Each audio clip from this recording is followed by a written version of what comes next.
Watch Tom Clyde, weekends with WZZM 13 Sports. And game 2 of the doubleheader, we welcome you to Ann Arbor, Michigan for Michigan State, Michigan for the 97th time. Mike Tirico, Terry Bowden, Tim Brandt, Susie Schuster on the field. You've only missed one play, a 3-yard run by Michigan's true freshman quarterback, Chad Henne.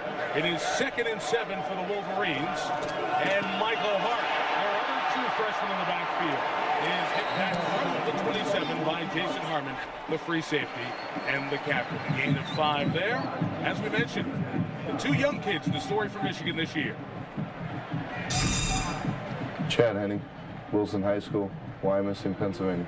That's about 65 miles north and west of Philadelphia, really close to Allentown. Extraordinary numbers for the young man who has come in with a lot of poise, but he and everything else that happens in the air today will be affected. There was a really, really strong wind. It's 30 miles per hour sustained, going from the bottom right to the upper left of your screen.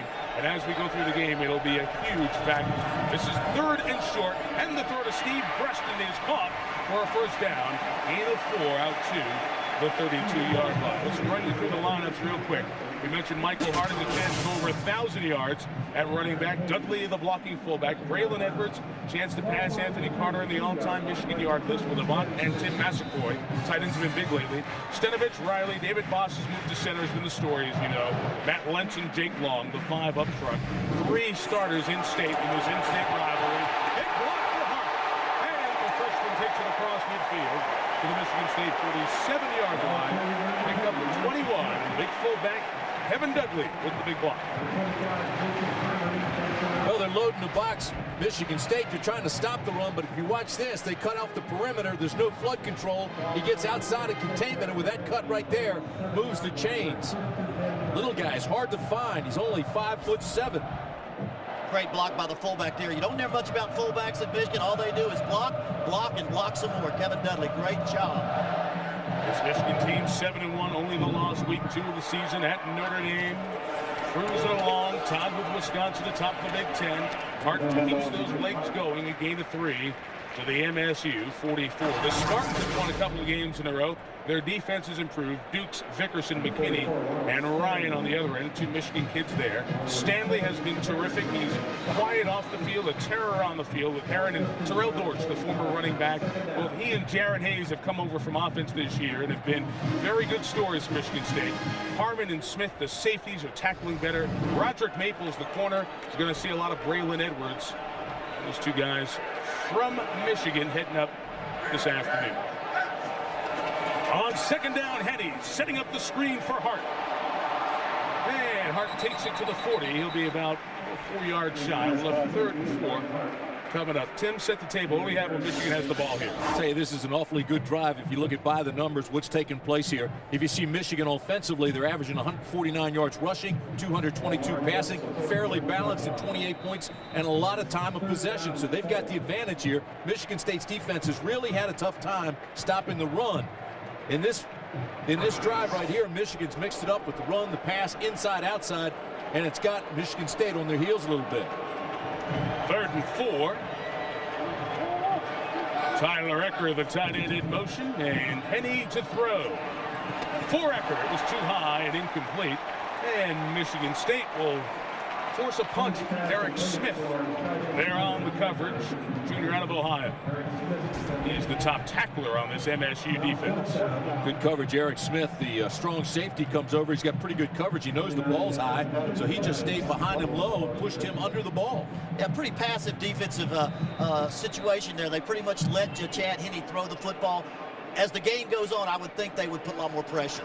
Adam Finley is kicking into that wind. Catching punts is going to be really stressful today. Everything in the punt game is going to be coaches waiting to exhale. Well, this guy has given him a good start here at Michigan State. A season is turned around with this sophomore quarterback. Drew Stanton, Harrison High School, Farmington Hills, Michigan.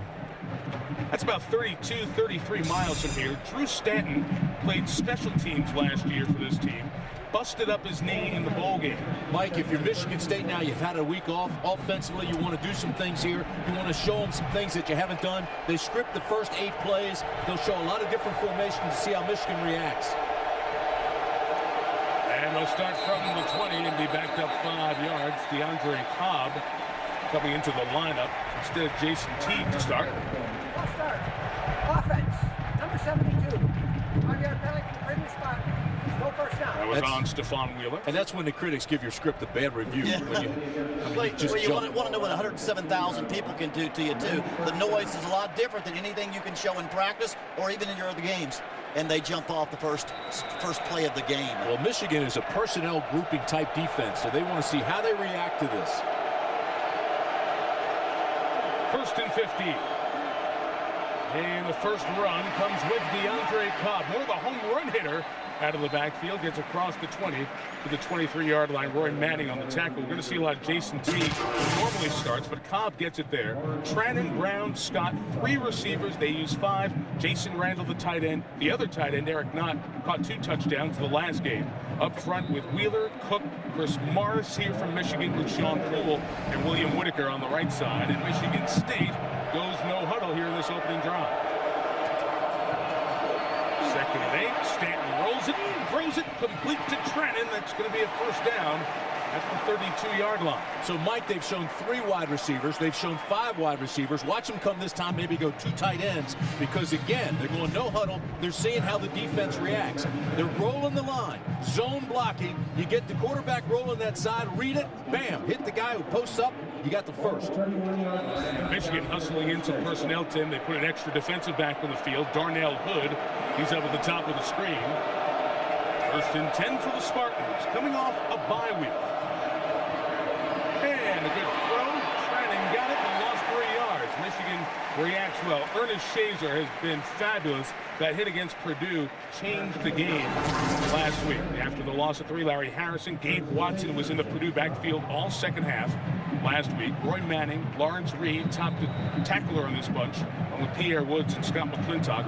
Marlon Jackson is a first-round draft pick waiting to happen. With Mundy, Shazer, who's been fabulous, and Leon Hall. And Michigan's secondary has been very strong in the last month. 2nd and 13 after the loss of yardage. And a good opening for DeAndre Cobb. Goodbye! Michigan State on the board first. 72-yard touchdown, Spartans. The home run hitter touches them all. Spread them across the field with all your wideouts. Sideline to sideline, create space, thin out the defense, and then run it straight ahead. You put 3 wideouts one way, 2 wideouts the other, Timmy, and it gets their safeties worried which way to go, and there's no safeties between the hashes of the field, and that's exactly what happened. They're too busy worrying about which side to cover as DeAndre Cobb goes right up the gut. As soon as he got to the 2nd level, he was gone.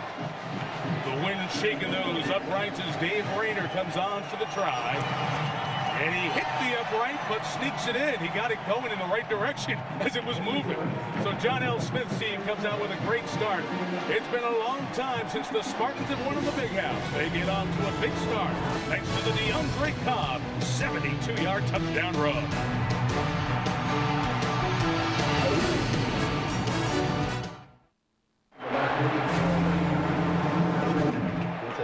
Seriously, because if we win that game, you know, you get bragging rights for a year that who's the better program. And I mean, it's just one of those games where, you know, I wish I could go back and play just one more of them games and hit a couple more of them guys in the mouth. Plaxico Burress now the Pittsburgh Steelers, give you a little sense of this rivalry, and Plax and all the other players who've been through Michigan State. See this right here, Mike? That means they've got 4 more plays to go in the script. That's right, an 8-play drive for the score with the wind. It's kicked by Rayner through the uprights and all the way back. There's so many players over the years have been a part of this series with the 97th playing, and John L. Smith a part of it for the 2nd time. He confronted it straight on. He said, we think about this game all year, and to make it a big rivalry, we have to contribute. That means winning more often. As mentioned before, it's been since 1990 that Michigan State won here in Ann Arbor, but a great start here today. I was surprised the way Michigan State started off defensively against Michigan. Played fairly soft, just trying to keep guys in front of them. Not really pushing, not trying to fill the lanes with any blitzes. So Michigan back on the field. Tim and Terry from the 20, and Henne to throw away right away to Steve Preston, or rather Braylon Edwards, and he gets 4 out to the 24-yard line. Edwards is their top receiver and tops in the conference at his 59th catch. Well, when you start out, you got to stop Michael Hart and Chad Penny. You've got to put your people inside. Braylon Edwards is going to catch his balls, you know, but if they can throw it to him, they can't snap it to him. They've got to throw it to him. So you've got to put people inside, stop Michael Hart, go through him to get pressure on the quarterback. Don't let the quarterback be comfortable. On second down, here comes Hart up the middle, and the freshman takes it close to first down yard. You can hear it, you can see it. The wind a huge factor. For more on that, here's Susie Schuster. Well, Mike, I feel a bit like Dorothy with a twister. It's like a tornado down here. Wind gusts 30 to 35 miles per hour, a wind advisory in effect. And John L. Smith did tell me that it affects every aspect of the game, but it really wreaks havoc on the punting. Now, as for Lloyd Carr, he said, I asked him actually if the wind was strong enough to affect his strategy. He said it affects every aspect of the game, Mike. That's right, Susie, to the point that they'd love to have the wind at their back either side come the fourth quarter. 3rd and 1, Henny tries to use that large frame to get across the 30-yard line and does in fact pick up the first down. Coach, when you have a wind game like this, it's a little bit different in this stadium because you walk in at about the 70th row of the big house and then you walk down. That means 70 rows of bleachers and another 8 or 9 feet, so you get down to field level. So it's not sitting up right there at street level, but still swirls around you. And you have to recheck the wind gauge every time you punt because it will shift and change throughout the game. It's not necessarily going to swirl and change in the same direction the entire game. Tell you what I think, Mike. I don't think it's as difficult on the kicker as it is on the receiver, the guy who's trying to catch the punt. That'd be like Jason Veritek catching a Wakefield knuckleball. It's not easy. Hard on the run. First down to the 44. Pickup of 13 yards. Michael Hart went to a very small high school in Syracuse, New York, right inside the city limits, Onondaga Central High School. He is a short guy, but it doesn't mean he's not a strong, powerful guy. The thing that surprised me so far is his biggest gains have been to the outside. There's been very little containment by Michigan State. They've got to put somebody outside, force him back into the middle where the big linebackers are. Eventually, he's going to break one of those to the outside and get around that corner. First down with Edwards in motion. Braylon looks to block as Hart finds the lane and gets out to the 49-yard line. A pickup of 5 there. That's already, guys, 6 carries, over 50 yards for the man who's had 200-plus back-to-back games. And by getting on the corner, they're reducing this to 1-on-2 or 2-on-2 football. Yeah, and it's funny, though, you talk about the corner. When we talked to Michael Hart, he said, I want to run east-west so much, I'm still having to work on going north-south. His whole history is about being so fast, he goes to the sideline. What made him so successful? He starts to the sideline and works north and south. That's what they want him to do at Michigan a lot more of. Picked up 5 on that one, so 2nd and 5. He's the fake man as Henny throws, trying to get the Massaquoi pass interference flag on Jason Harmon. So the captain, the senior, got there a little too quick. And John L. Smith's team will see Michigan cross midfield. John L. gives it a little sarcastic smile. Not going to get a whole lot of calls in the big house. Pass interference on the defense. Number 25. Spot foul. Automatic. First down. If it doesn't happen 15 yards beyond the line of scrimmage, it's marked where it happened. Take another look for the contact, see if he makes contact before the ball, and he's coming over that right side. Didn't see the left hand. That seems to be the biggest foul you see with the defensive backs, sliding their opposite hand, their left arm around the middle of the body and trying to play the ball with their other ones. We see that all the time now, a real weakness we see from a lot of secondary people. So a good call. Yeah. From the 42, Dudley, the fullback, in motion. Reverse setup in the hands of Braylon Edwards with 3 blockers. Edwards down the sideline into the 21-yard line. Pickup of 21. So Hayes makes the tackle, but again, they're hitting outside. They're getting success out there. Now they run the reverse, which gets everybody running one way. You know you've already had success outside. Now you're running behind them. I think it's a great selection of play calls. 1st and 10, they run the reverse. They've got Michigan State running different directions. This is a great tackle by Jaron Hayes because you're talking about one of the great open field runners in Braylon Edwards. Watch this open field tackle right here. Locks him up, locks around his ankle, and stops a probable touchdown. But the play calling, the versatility of Michigan has been very, very good. From the 21, Hart. Big opening. Michael Hart inside the 10. 1st and goal from the 7. So Michigan walking down the field on this drive. Ronald Stanley, the linebacker, made the tackle. Hart may have another 200-yard game in him. How about this? Michael Hart was 600 yards the last 3 games coming into this one. And so far, I mean, he's just getting lookout blocks up there, and he doesn't need anything. Hart over 1,000 yards on that carry. So there you go. True freshman, young guy, big smile, and 1,000 yards put in his back pocket. First Michigan freshman to have a 1,000-yard campaign in Ann Arbor. First and goal, and here is Hart up the middle. Touchdown, Michigan.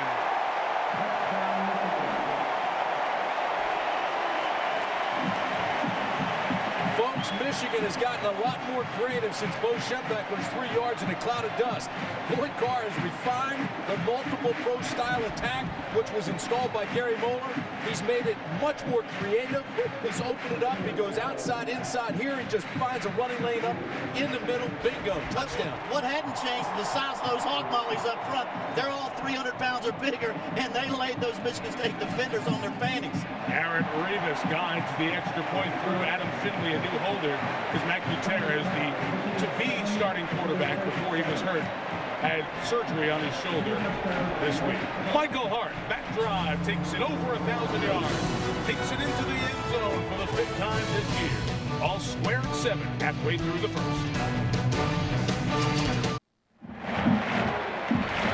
Tied at 7:50 to play in the first. Take a look at the Chevrolet Trucks Drive summary, and there's your hero right there. Hart, 8 carries, 71 yards and a touchdown. There's the scoring drive, 8 plays, 80 yards, and it took 3.5 minutes. Very, very definitive and emphatic drive by the Wolverines. Folks, and I visited with Hart, we all did on Thursday. About 5'8" maybe, 185, 90 pounds, but when you look at him, he's a handsome young guy with a bright smile. He's undersized. For him to be maybe the decisive factor in the changing of this program this year is truly incredible, how a guy like him would come in and change one of the most storied programs in America and make them much better. DeAndre Cobb, 4 career kickoff returns, took it on the run, took it out to the 32. A penalty marker comes in as Cobb was brought down by Braden Engelum. Michigan reserve free safety. And illegal use of hands, so a longer drive for Michigan State as they step it off. Why don't we step out and bring in John Saunders from New York. Mike with the Taco Bell update. This one in the SEC, Georgia and Florida. David Green in a 7-7 game across the middle to Leonard Pope, who reaches out over the goal line for the touchdown as Georgia grabs the lead at 14-7. By the way, Mike, how'd you get to the game today? Did you walk or take your tricycle? Which one? John, all fired up, obviously the Florida faithful after what happened, as you referenced this week. But the game itself is very important. The series dominated by the Gators. All square at 7 here. Drive starts from back at the 21 after the flag, and Terry Love caught it and brings it out to the 35-yard line. He's a redshirt freshman out of Illinois. Sat out all of 2003 with a knee injury. Hamstring slowed his progress this year, but he came up with a 9-catch game a couple of weeks ago. Woodley came on a blitz. Michigan State picked it up, and they got it out of there in a hurry. Stanton read the blitz, and he threw it out quickly and got the first. DeAndre Cobb has come back into the Michigan State lineup. He's the man who brought it 72 yards on the last drive. Andrew Stanton stands in, finds Derek Knott over the middle across the 45, and the big tight end who was in the doghouse a couple of weeks ago, to the point that he did not play in the game against Illinois, had 2 touchdown receptions against Minnesota, 21-yard catch there. Don't fool yourself. This is a high-scoring attack. They've scored 89 points in the last 2 games Michigan State has. Now they're getting everybody involved. We've seen Cobb make a catch. Now all of a sudden here comes your tight end Knott over the middle. He's a big target at 6'3", 250. They spread the wealth and they spread the field. Now they come in tight. Aaron Alexander in motion. Stanton rolls and throws incomplete, intended for Agim Shabai. They went to the same high school. Guys, this team, Michigan State, was kind of wallowing a little bit after they lost to Notre Dame. They were 1-2, and they had quarterback issues. Go back, Damon Dowdell started the first game for John L. Smith. Then Stephen Reeves, a freshman, came in, started the second and third game. But Stanton took over during that third game, and he has really changed the whole outlook of the season. He's a natural leader, and he's a tough guy. He's a linebacker in a quarterback's uniform, and the team has responded to that. He runs the ball well, but as you see today, he also throws it very well. He's a multiple talented quarterback. Hasn't run yet, but you can expect one soon. Second and 10. He's mobile, so he gets out there, and there he goes, boys. Pumps the throw and took it right to the first down line. Right on cue. At the 33-yard line. You know, he would have been the starting quarterback at the very beginning of the season if not for what happened in the bowl game last year. He hurt his knee playing special teams. John L. Smith criticized a lot for that. But that linebacker mentality is part of the story. He desperately wanted to be on the field all year. Oh, there's no question about it. His recovery process, I think that even was quicker than a lot of people had anticipated. I mean, you're right. They were 1-2 when he came back. They're 3-1 since he's become the starter. And, I mean, there's no question he is the linchpin of this offense. Well, he didn't just play on specialty teams. He led the team in tackles on special teams. He's a tough kid. From the 32, they faked the option down the line. Michigan didn't go for it, but Stanton takes off and takes it to the 27-yard line. Pickup of about 5 yards there. Well, guys, I was there in San Antonio doing the game on ESPN against Nebraska. Here's Stanton, the backup quarterback. Jeff Smoker, of course, was in his senior year. This is the first punt of the game early on, and the guy you see get rolled up at the back of the play, you'll get a better shot of it here. Stanton, and he tears up his knee. He was going to be the starting quarterback as soon as he walked down to the Alamo Dome that night, and instead had to go through the rehab process. That's why the quarterback position was unsettled. Mike, so far, Michigan State has punched Michigan in the mouth. They know they can play with them. What they have to avoid, penalties and turnovers. Punch is right, Tim. 137 yards of offense so far. And a designed run with Stanton takes it to the 25-yard line. And we talked to him yesterday, and the neat part of this game for him, he went to high school a half hour from here. He knows all about the rivalry, and he bleeds green. So this game is really personal. He's been looking forward to this his whole career. I think, you know, his dad was a graduate of Mississippi State, Michigan State. Gaylord, his father, raised all of his children to be Michigan State fans. He's dreamed of being the quarterback that beats Michigan and Ann Arbor since he was a small kid. Well, if he's going to, he's going to have to pick up first downs on third and shorts. Third and 3, needing to get to the 22. Shovel pass to Shabai. First down to the 19-yard line. I told you Stanton went to high school a half hour from here up in Farmington Hills. That was his teammate, Agim Shabai. As a matter of fact, Shabai was the quarterback, and then when Stanton came, Shabai moved out to receiver. I tell you, this play is well designed. This is the old, here's your receiver right here, and he's going to come right there, and it's the little shuffle pass. They used to call it the Ute pass, Lee Gross Cup, and here you go, boom. Now, if he drops that ball, no harm, no foul. It's incomplete, but they pick up the first down, well-designed play, and well executed. It's the reverse option. It's the inside option, actually. From the 18, play action, and underneath it's not the tight end. How about that catch? He's pushed down at the 9. This guy has great hands, great ability. For a variety of reasons, it hasn't come all together, and maybe that little doghouse stay has brought it together. Great hands. He's got great hips, too. He caught that ball on his hip. Watch this. Here's the pass. Here's the ball. Now the ball's down on his hip. Oh, that's a great athlete that could do that. Watch this. Boop, boop, boop. Where is it? Bring it back. Not to be denied. 6'3", 250, and runs like a scat back. Second and 2 for the first down, 10 for the touchdown. Good looking drive, and J.U. Koprick, a marker's down after he picked up the first down at the 5. It's right usually in that holding spot. And that big, massive nose tackle for Michigan, Gabe Watson, was submerged in white jerseys. See if they say number 76 is the guilty one. He's the biggest, strongest, stingiest offensive lineman out there, William Whitaker. Holding on the offense, number 76. 10-yard penalty, previous spot. So second down. If I had to block Gabe Watson, I'd hold him every now and then, too. But the straightforward play, you know, Michigan's got a great defense, a strong defense. If you line them up there, you look at John L. Smith there. He's hot. Yeah, he is hot. I mean, like right down, you get in the red zone, you get that call. They say you can get a holding call on every play. The coach hates to see it once you're down in the red zone. You watch Watson on that nose. He's 330, and he's dropped about 50 pounds to get there. Held off there, reversing the hands of Alexander, who throws it incomplete, marker down, good call. Grant Mason was right in the face of the freshman Terry Love and made contact with him. You know what that is, Mike? That's your bye week right there. That's your bye week. A couple of new wrinkles put in from Michigan. So you run that halfback option pass, let the halfback throw it, and now they get the pass interference. Pass interference on a defense. Number 15-yard penalty from the previous spot. Automatic. First down. If you look right here, he gets behind the defender a little bit. He's kind of loses sight of where he wants to make sure he just gets back to him. And you got to let him alone. Tried to get back his eyes to the ball. Tell you what, though, Grant Mason's looking back. He's making a play on the ball. I still say that backhand. He's got that back left hand that we talked about earlier. Had a backhanded comment? Backhanded comment sitting there on his belly. First and goal from the 5. They come out with a spread. 5 receivers, no backs. Will they run Stanton down here? They will. Designed to run for the quarterback. Takes it to the goal line. Oh, they're not going to give it to him. Just shy.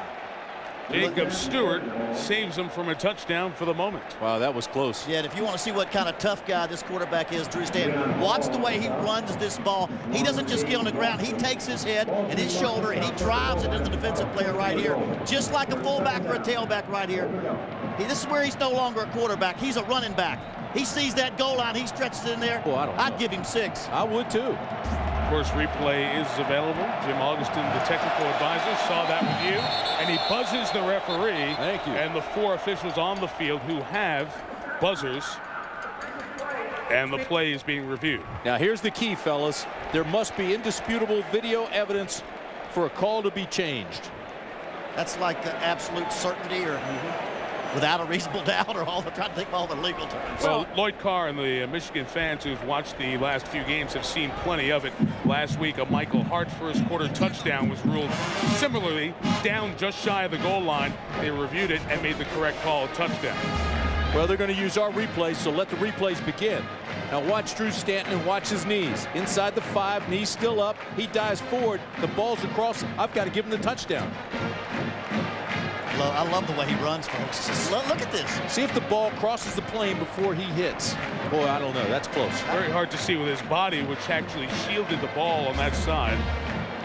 So it's up there to be reviewed. No matter what, it'll be second and goal. And again, if you watch the Ohio State-Penn State game, if you live in Big Ten country, you've seen this week in, week out. But we only say it because so many more people around the country are watching, maybe their first or second game with replay.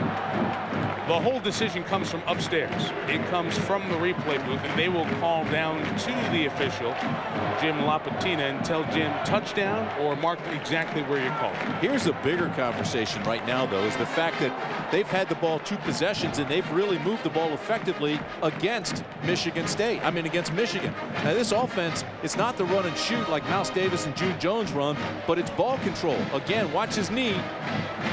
Knee down there, ball just right at the edge. It is a hair-splitting call for sure. Came out of his shoes. Yeah, because as his knee touches, the ball doesn't have to be on the ground over the goal line, just crossing the plane of the goal line. So it's a tough call. But, you know, what's the word? Reasonable. What's the word we use for the I shouldn't have illustrated that knee down because that might influence the technical direction. Yeah, the tech advisor has a TiVo-like unit. He can slow down the replays as much as he wants. The call on the field stands. It's going to be second down. See, he saw the replay. He saw the telestrator. It's that video certainty that you talked about. There was no certainty as to it was a touchdown. And thus far this year, in 37 games, less than 1 play per game has been reviewed, and about half are overturned. And considering how close these calls are, that's a credit to the Big Ten officials that they do a good job with the live play. Second and goal, Michigan State goes just with 1 back here, and it's Jason Teague, not their biggest back, the freshman J.U. Culprit. You know, Mike, I'm a big proponent of the quarterback sneak when you're down this close, especially when you got a quarterback like Stanton who's 6'3", 225 and tough. Sends his tight end not in motion, lost the handle on it, got it back, and lost 4 yards. Wow. So a drive where everything has gone perfect for Michigan State. You get a snap there that's lost and sends it back. And you wonder, guys, if the game didn't slow down for the replay stoppage, if that momentum keeps going, you don't have a play that happens like this. Well, but this is another reason why I agree with Timmy. You want a quarterback sneak. He's reversing it out to hand the ball off to somebody else.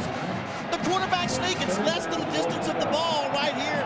He opens up, and again, that shouldn't happen. He was pulling out instead of going forward. Just goose him and follow him. They spread it 5 wide, no back, 3rd and goal from the 5. Designed run, Stanton keeping, scoring, touchdown. I think he feels better about it now. No question. How about this drive? 4 for 5, 52 yards through the air, and 26 yards running. How about that by Drew Stanton?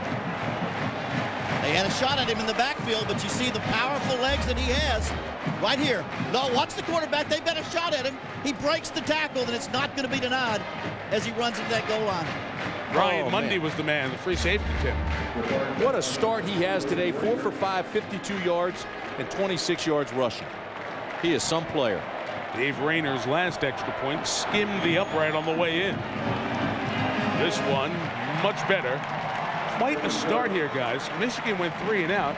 Since then, we've had 2 80-yard touchdown drives and a 79-yarder here for the Spartans. Mike, one of the adjustments you have to make for Michigan is you've got to treat Stanton now like a running back. So you've got to assign somebody to him. That takes somebody else out of coverage, and that causes problems.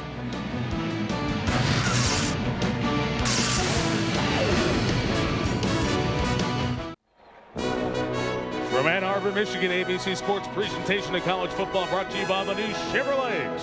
10 new cars and trucks in 20 months. An American revolution. Verizon Wireless, we never stop working for you. And Allstate, a proud sponsor of the Bowl Championship Series. Beautiful campus here in Ann Arbor. Weather in a word, autumnal. Excuse me? I'm looking right at you. It is. It's you wonder why the wind is so strong, and Stanton's ability to run will be a key factor. The wind is so strong because it's 70 degrees. On October 30th in Michigan, when it's 70 degrees, there's got to be a reason. It's the wind from the southwest. Mike, explain autumnal to Coach. Just never mind. No return again on the kicks going right to left. Rayner takes it to the wall that time. We have a second tune down to Susie Schuster. Well, Mike, I'm watching Braylon Edwards, who's really emerged as a leader on offense, go one-on-one through all of his linemen, fist pump them, smack them on the back, get them ready to get back in the game, Mike. Well, Susie, that's been part of the Braylon Edwards story of maturity, going back to last year after the game when Lloyd Carr said, number 1, the receiver, and the head coach are not on the same page, and they're much talked about in this area. Sit down and talk. And Braylon Edwards has come back with great leadership throughout the season. We're trying to show it here because Michigan at 7-1, 5-0 in the league. If they win out, they win a share of the Big Ten, even though they might not represent the conference in the BCS. Screen to Michael Hart. Touchdown run earlier. Only gets a couple there, spilled by a former running back in Terrell Dortch. Interesting defense. Michigan State went to a 2 deep, 5 under. They were going man coverage. As soon as they read run, boy, they got there in a hurry. Well, they love the screen. Michael Hart is not only a great runner, but he's a great receiver. I think 18 receptions coming into this game. And they love to get that short running back out there on a screen behind those linemen. But the defense did a great job in coming up and stopping that play. Kevin Dudley, the fullback, who had a great block on the touchdown earlier. He's checked in the lineup. The power eye and 2nd and 8. Hart bouncing, keeps going. And gets to 24. A gain of 2. Kevin Vickerson stopped the young man there. You know, he is some kind of special when you think about Hart just being 5'7" and just coming into his own. He's just getting the scheme. He's learning how to play, but he's got a low center of gravity. He's got terrific speed, and he's got power in his legs. So he gives you a power back that is a hide-and-seek guy. Being 5'7", hides behind a big lineman and explodes through an opening. Now, we got to explain 5'7" to you because the Prescott says 5'9", but I'm 5'5 and a half. I'm the official short guy observer, and I was able to tell he was closer to 5'7" than 5'9". Very technical. That is insightful. 3rd and a long 5, and Henny's throw is incomplete. Bounced to a ball. That's the second time. One was too high, one was too low, that Henny's had trouble throwing. And when he throws from that hash in that direction, that's right into this 25 to 30 mile an hour wind. And believe me, that's what'll happen to a ball. That much wind is just enough to push it 1 foot in one direction, 1 foot in the other direction when you've got that ball sitting in the air so long. Lloyd Carr mentioned what you said, Timmy. Agin Shabai is going to have trouble catching punts in this direction, but also the punt snap can be affected by the wind. Not the thing you think of. Finley's a very good kicker. Received a good block, but he got blocked. blocked by the Spartans, and they'll take over at the 30. Penalty marker down, back with the kicker. If they got a piece of the kicker, as long as they got a piece of the ball. Right.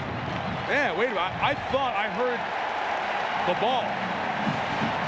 Interesting. Let's see. It's the referee who called it, and he says first down.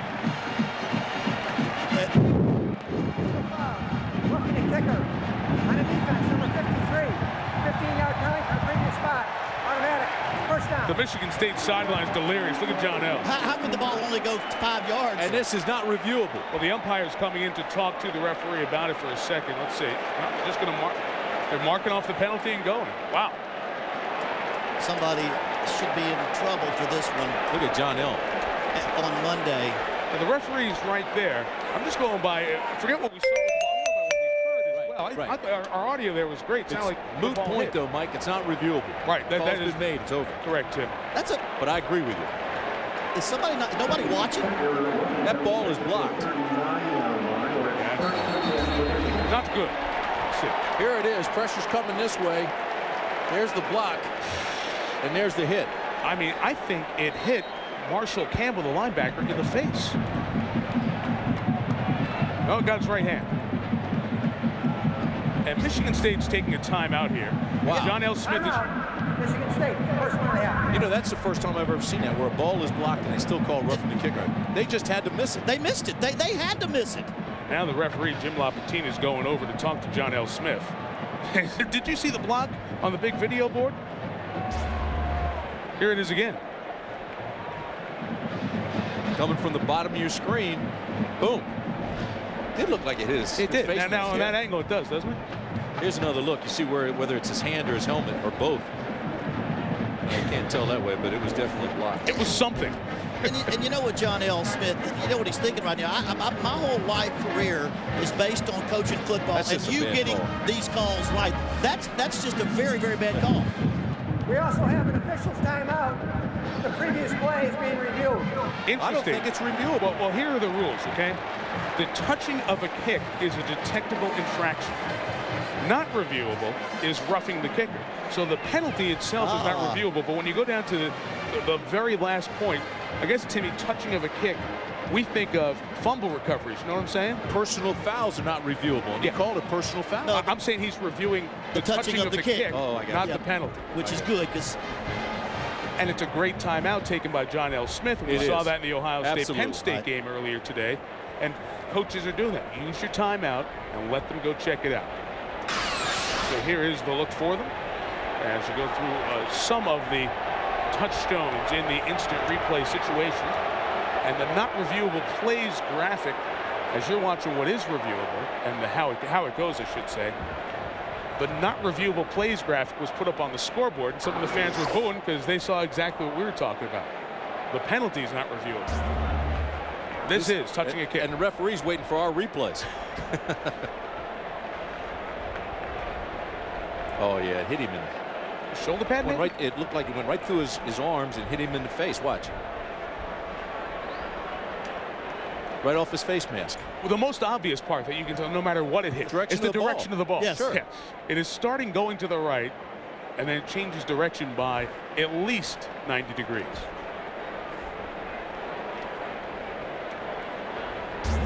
The ball would be spotted at the 30, and it would be Michigan State's ball there. And Lloyd Carr's running down toward where the referee is doing the review. He's going to take advantage of the conversations happening over on his sideline. He's going to say what I said. He's going to tell him that a personal foul should not be reviewable. If this thing gets overturned, I'm now... He says it's not a reviewable play. Did you hear him? After the review, there is indisputable video evidence that shows that number 53 tipped the... You cannot have a foul kicker tip the kick. Ball will go over to Michigan State at the 30-yard line. First down. The wind interrupted the explanation, but Jim LaPatina explained exactly what we were talking about, that you can't have a penalty for roughing the kicker once the ball has been touched. And again, running plays, passing plays, things at the goal line, and Lloyd is hot. because he just saw on the board, and these guys know roughing the kicker is not reviewable. But again, other detectable infractions.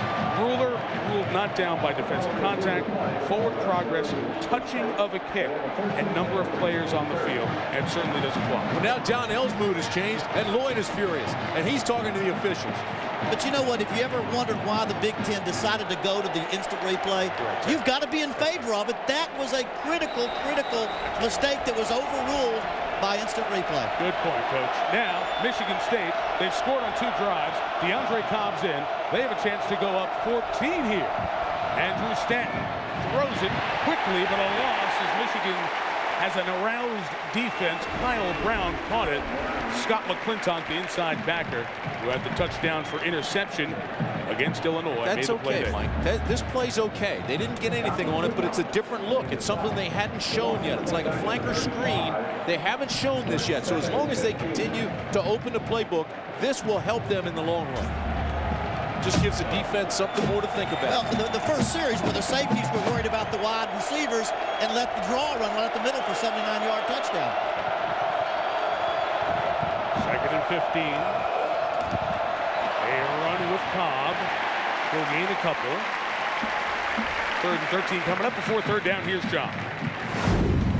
Mike here with the Verizon Wireless update. UCLA facing Stanford. That's Maurice Drew who fields the punt and then just takes the rest of the field. Good cut right there. Picks up a block and then forget it. 68 yards on the touchdown run. UCLA adds their lead now 14-0. Mike, back to you.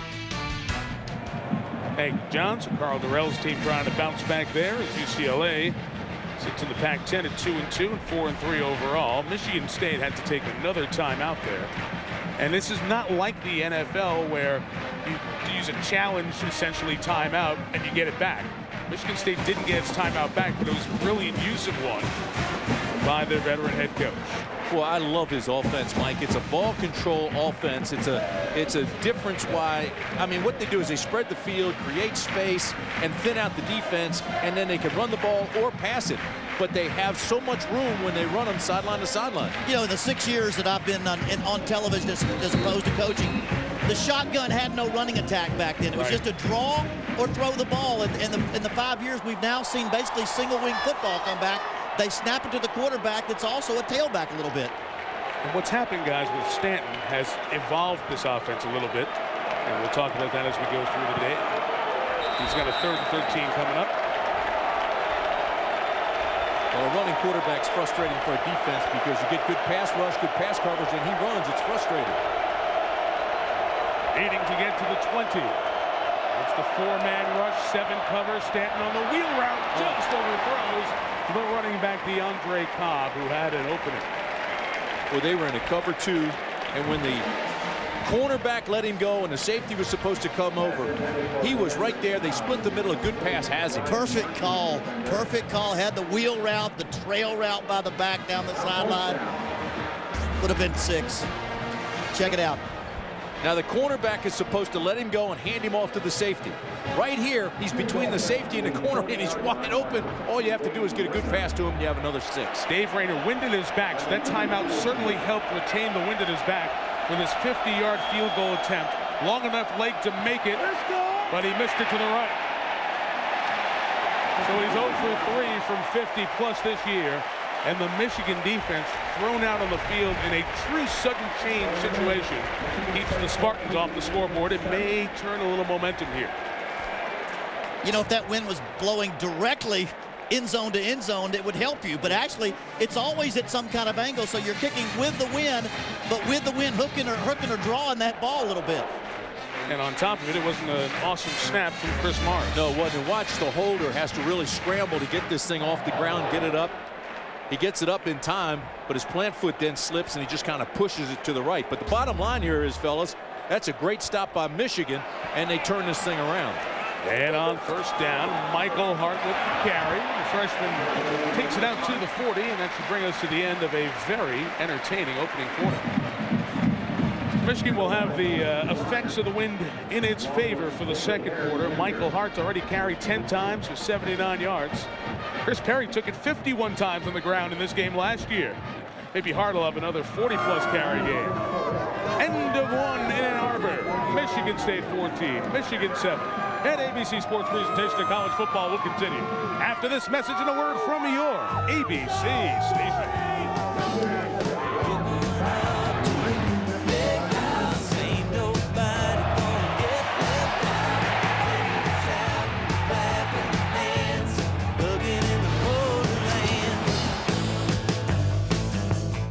The players are on the field now. We're talking to them live after the game.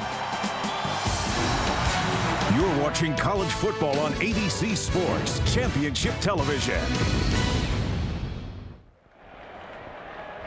Quarter number 2 here in Ann Arbor with Susie Schuster, Terry Bowden, Tim Brandt, Mike Tirico. Pretty good opening quarter there. 276 yards of total offense, 3 touchdowns. The Spartans haven't won in this building since 1990. Of course, playing here every other year. 97th renewal, the old ruckus, Michigan State. Carry 11 for the true freshman Hart. Well, I guess he saw that Adrian Peterson had that huge game. He just wants to add to it, but a marker's down. This one might come back a bit. Interesting game plan. Terry Maloney, offensive coordinator of Michigan. He's trying to control the defense with the pass. So Michigan is passing early to set up the run, which they did those first 2 drives. They'll just run it down your throat eventually, and then they'll burn you with the play action later. That's Michigan. Holding on the offense, number 88. 10-yard penalty from the previous spot. Still second down. That's Massaquoi, the tight end. And that puts a lot of pressure on their freshman quarterback. He's got to throw one-on-one routes to the outside. The last series where he missed the receiver, they had to punt. He's going to have to throw one-on-one wide side routes with a lot of wind down there. And Terry, when he goes to those high percentage passes like that, the dink and dunk stuff, I tell you what, it just gets things going where it opens up the running game for Hart. Didn't do that last series, the last drive, and they had to punt. See with the wind at their back in this quarter if they go a little bit deeper in the passing game. Deep drop, and he throws to Massaquoi. It was late and almost went the other way. Clifton Ryan on the defensive front. How about Vickerson just leveling Henny? Oh, my. Vickerson is a load, too. The guy's 6'4", 300 pounds. Watch the end of this play. Now, Henny holds on to this ball as long as he can. Goes through his progression. Sees Vickerson coming, and then boom. Tuck your tail, sky your eyes, and drive him to the ground. Perfectly done by Vickerson, and Henny feels it. What kind of guy is Vickerson? They didn't let him do any interviews this week. Yes. They didn't want Vickerson to put anything on any bulletin boards over here in Ann Arbor. Guaranteed bulletin board talk there. No, but he had some words with Henny after that play. That's what I'm saying. Today is fine. Don't want to feed him during the week. 3rd and 14 for the Wolverines. Spartans rush 4. Henny's throw off the hands of Edwards and incomplete. So that is 2 straight 3 and outs, 3 for the game. You know, they were rushing 4, but the 5th guy, Ronald Stanley, got right in Henny's face. A little miscommunication too, because there were receivers right in each other's way. They threw the ball to Braylon Jackson. You'll see the top receiver as he comes down, runs a square in or a dig route, but he's got a defender receiver right under him. Got to catch the ball, but you're still bringing too many defenders in to that one little area. Last punt block. Shabai awaits. Finley gets it away. Wind in his back. Shabai fields it on the bounce at the 3. Picked up the block to get some room to run. Flag comes in. So Shabai takes off and is brought down after a return of 21. The 68-yard pick may stand up because of the flag. I think it's going to be a block in the back, but I don't know why he fielded it. It had momentum. The ball was going to go into the end zone for a touchback. And again, it's not just fielding the punts in the wind, it's the decisions you make, because we're going to see a lot of punts hit the ground here today. We call holding? Yes. Holding on the return team, number 27, 10-yard penalty. Half distance to the goal from out of the foul. First down. Serdarian Adams flagged there, so the Spartans will have a long field. They've had a couple of long drives. John L. Smith's team leads 14-7, this 97th renewal of Michigan State. Over the years, some great players, some great games, and some terrific coaches. Yost, Elliott, Bo on the Michigan side, and of course on the Spartan side as well. Biggie Munn, Duffy Daugherty, George Perlis et al. It's part of the history of Michigan State. Unseasonably warm and windy day before Halloween in Ann Arbor. 14-7, Michigan State on top. DeAndre Cobb a 72-yard run. Drew Stanton a 5-yard run, both ending near 80-yard drives. And Stanton, the sophomore quarterback, worst field position of the afternoon. J.U. Colquitt now in the game. And the freshman running back strung out. Marlon Jackson started the chase. Lamar Woodley wraps him up. That sophomore out of Saginaw, Michigan, is something special. And Woodley talked about how important this game is for a kid from Saginaw, because that's right near East Lansing. Rivalry games take on a life all their own. You played in them, and you played in and coached. You got to be careful about how your team comes out in these games. Yeah, you can be way overexcited. The energy level too high, and there's always something that's put in that's a little bit different. No huddle, special plays. It's always, you're going to see something. The key is don't get too excited. Don't panic when you get behind. If you're supposed to be ahead, it's going to be 60 minutes. Emotion sometimes gets in the way of concentration. Good call. Stanton throw to knock the tight end. Beautiful move in the open field. Ryan Mundy was hanging on for dear life, about 3 yards shy of the first down. Mundy's sophomore out of Pennsylvania, wearing the old number, Jeremy LeSueur. Mike, one of the adjustments we're starting to see already is number 25 to the left of your screen is starting to act as a robber or a spy. He's keeping an eye on the quarterback, Stanton. He's going to just one-on-one him all day.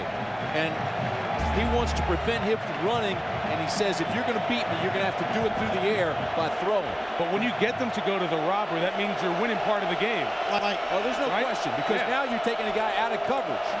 Option run, Stanton into the secondary to the 35-yard line. Pickup of 19 yards and a first down. You know what we were just talking about? We were talking about number 25, Ernest Shazer, being the spy or the robber and just taking the quarterback. Well, I want to tell you something. Jason Randall, number 81, the tight end, he gets a block on here. How about that block, folks?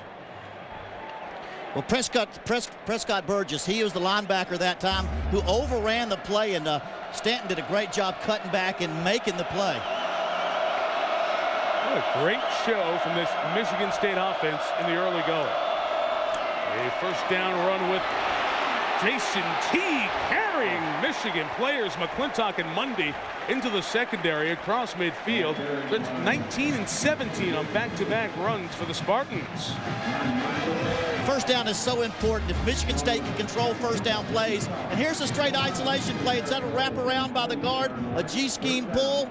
A what? Whether you pull the G around or the wrap around, you know what I'm talking about, the old G-scheme. Hang with me, will you? You know, that's the way they used to talk to mules in West Virginia, G and Hall. That's right and left. No, isn't it? Anyway, it was a very good first down call. Just give I know. From the 48, Stanton looking downfield. Running by the other tight end, Jason Randall, to the 20-yard line. And Michigan State is shredding Michigan's defense, almost 200 yards in the first 19 minutes. Now they're doing it with a tight end, Mike. They've done it with 5 wides. They've spread the field. They've gone to ace formation and empty. Nobody in the backfield. Now they bring in their tight end. And first Randall got the key block on Shazer. Now he runs that little post pattern, skinny post, and they hit him. But isn't that because the quarterback can run and change what you want to do? Yeah. That's why this guy's made such a difference. Ability and his attitude. He proved in the Iowa game he could put it in the air, threw over 50 times. Option, keeping Stanton, first and goal. Sparty's all fired up at the 4-yard line. Again, take a look at the inside linebacker positions. We go over this play again. The onside linebacker is either going to take the quarterback or scrape. Watch the hole there as number 42 scrapes to the outside. You're seeing the play. He takes the pitch away. Nobody has the quarterback. This is something they've got to get worked out on the bench. Call timeout, get it worked out. But it's cost him twice, and it's made this drive go. And a quick toss on the run. It's DeAndre Cobb, who is smacked in the mouth at the 2. Look at Gabe Watson. Huge run over there. Well, Michigan, if they fall behind by 2 scores, might have to get away from what they want to do. That's run it a lot. Our Aflac trivia question. Last year, Michigan ran it 51 times in this game with Chris Perry. A Michigan record, but not an NCAA record. What is the NCAA record for carries in a single game? Answer coming up. And some teams don't get that many plays in a game. Michigan State's going to at this rate. Nothing short of brilliant here. And trying to go ahead 2 touchdowns. Well, running backs DeAndre Cobb. Stanton keeping. Stopped at the 1. Scott McClintock, that inside linebacker spot, came in and read the play. It's a tough play to run the option. You need a little space to run the option. There's no space down there, especially if they're in a goal line defense. They're penetrating and establishing a new line of scrimmage. And if you watch this, he's coming right at you. Look, they've already now closed down the gap. They had containment, forced him back into where all the bodies were. Very difficult. Yeah, I don't know how much he wanted to pitch that ball. He was looking for the first crease to get up in there. Defense did a great job that time. You got to give some, just played better on defense than they did on offense. 3rd and goal. 2 yards from a 3rd touchdown of the half. Quick toss. DeAndre Cobb, a lot of blue shirts. Not going to get there. Lamar Woodley again. One of the nation's top recruits. The last year he lived up to his hype. He's best as a pass rusher, but I'm telling you, coming upfield, he's been fantastic. Watch the top of your screen and watch how he levels up, takes on the blocker, stays square, forces the runner back inside, and makes the tackle. Coach, it doesn't get any better than that. He did everything right. Got his hands low to the ball, played off the blocker well, forced the runner back in, made the tackle himself. And really, this is critical because they have some real defensive adjustments to make when they get to the sideline. Into the wind, Rayner from 22 and a tough angle. Bangs it through. Very good kicker. Lloyd Carr said Michigan State gave the best pair of kickers in the country at halftime of game 1. Those of you got a doubleheader today. You saw that the guys in the studio said their punter Fields is the best in the country. But that's huge, Mike. They were inside the 5. They thought they had 7. They walk away with 3.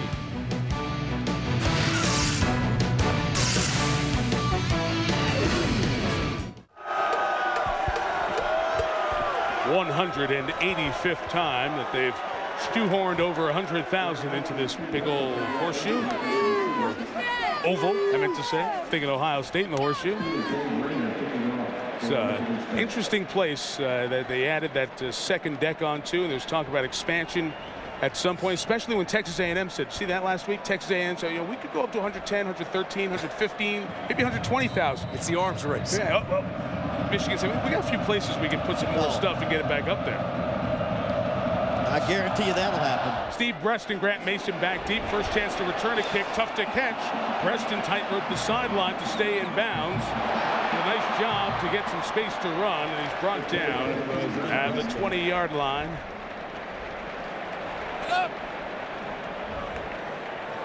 Now it's time for the Pacific Life game summary. Michigan State got on the board first.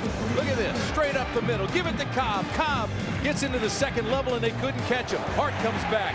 Michigan's got some heart, and he performed well there. But not to be denied. Here's your quarterback, Drew Stanton. He scores. That's where we are. There's another field goal, and Michigan State leads at 17-7. Stanton on the last drive, 2 for 2, 38 yards, 3 carries, 34 yards. He's causing problems for the Wolverines. And we'll see what Michigan does here, guys, on offense. Back-to-back 3-and-outs. From the 22, a first down pass by the freshman Chad Henne. Underneath Massaquoi, almost intercepted. It was behind Massaquoi, and the Spartans closing with David Herron and Jaron Hayes, along with Jason Harmon, all surrounding the ball. And the more they throw the ball on first down, the more they put the pressure on Chad Henne. They're freshmen. They feel good about it. But he's had about 3 passes that have just been a little bit off, and that's 3 first downs that go to second and long, puts the defense in charge of the series.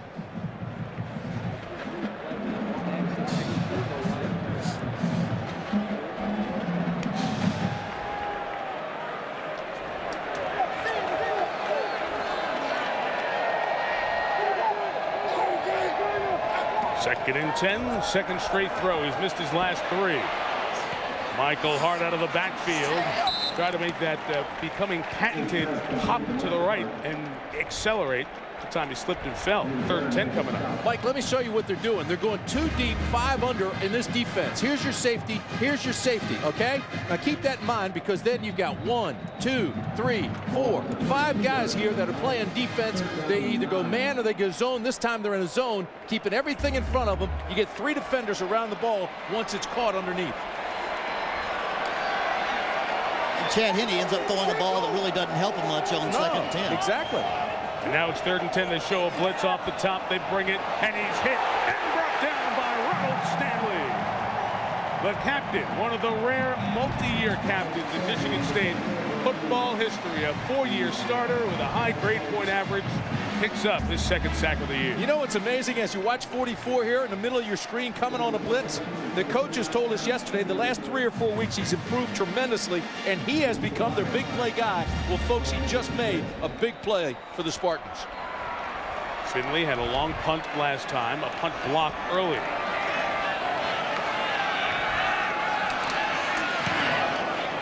This one away, did his best kick.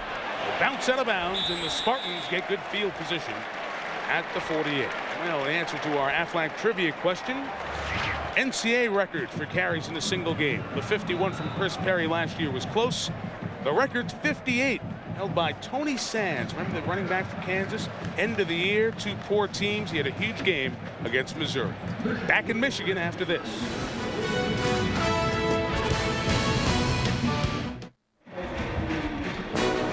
ABC Sports presentation of college football brought to you by Dodge. You can take life as it comes, or you can grab life by the horns. Aflac, ask about it at work. IBM, making on-demand business a reality for companies around the world. And Michelob Ultra, lose the carbs, not the taste. Founded in 1817, the Diag was there right at the start, and that's now the centerpiece of the academic campus. 39,000. The undergraduate enrollment at Michigan, 25,000, 65 miles up the road at Michigan State. And they're all here today with their friends. 1st and 10. Here's the option to go right to it. Why not? It's been working with Drew Stanton, who has another first down at the 42. I mean, this is the same option where they ran last time, but now the linebacker protects the inside gap, and Drew Stanton just takes it to the outside. Seems to me he's making a better adjustment. One step ahead of the defense. Right here, the linebacker sits a little tighter inside.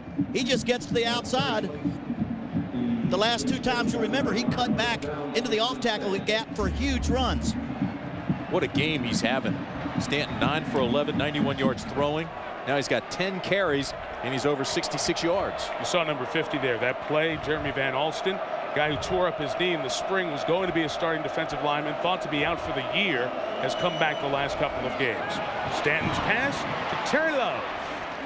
Redshirt freshman is really becoming a much better weapon here, and they'll have 3rd and a long 5 or maybe 6 coming up. That's the beauty of getting Love back to health in a game Shabai. They can now run that 5 wide with a little more potency. But he's just spreading the ball around. He's getting everybody involved. They're showing Michigan a lot of different looks, a lot of different type plays, and it's causing all kinds of problems. Wolverines right now are on their heels. Heads are on their swivels. They're just trying to find out which way the ball's going to go. And it always starts with first down. If you win first down, you've got the defense on a disadvantage. 2nd and 5 now.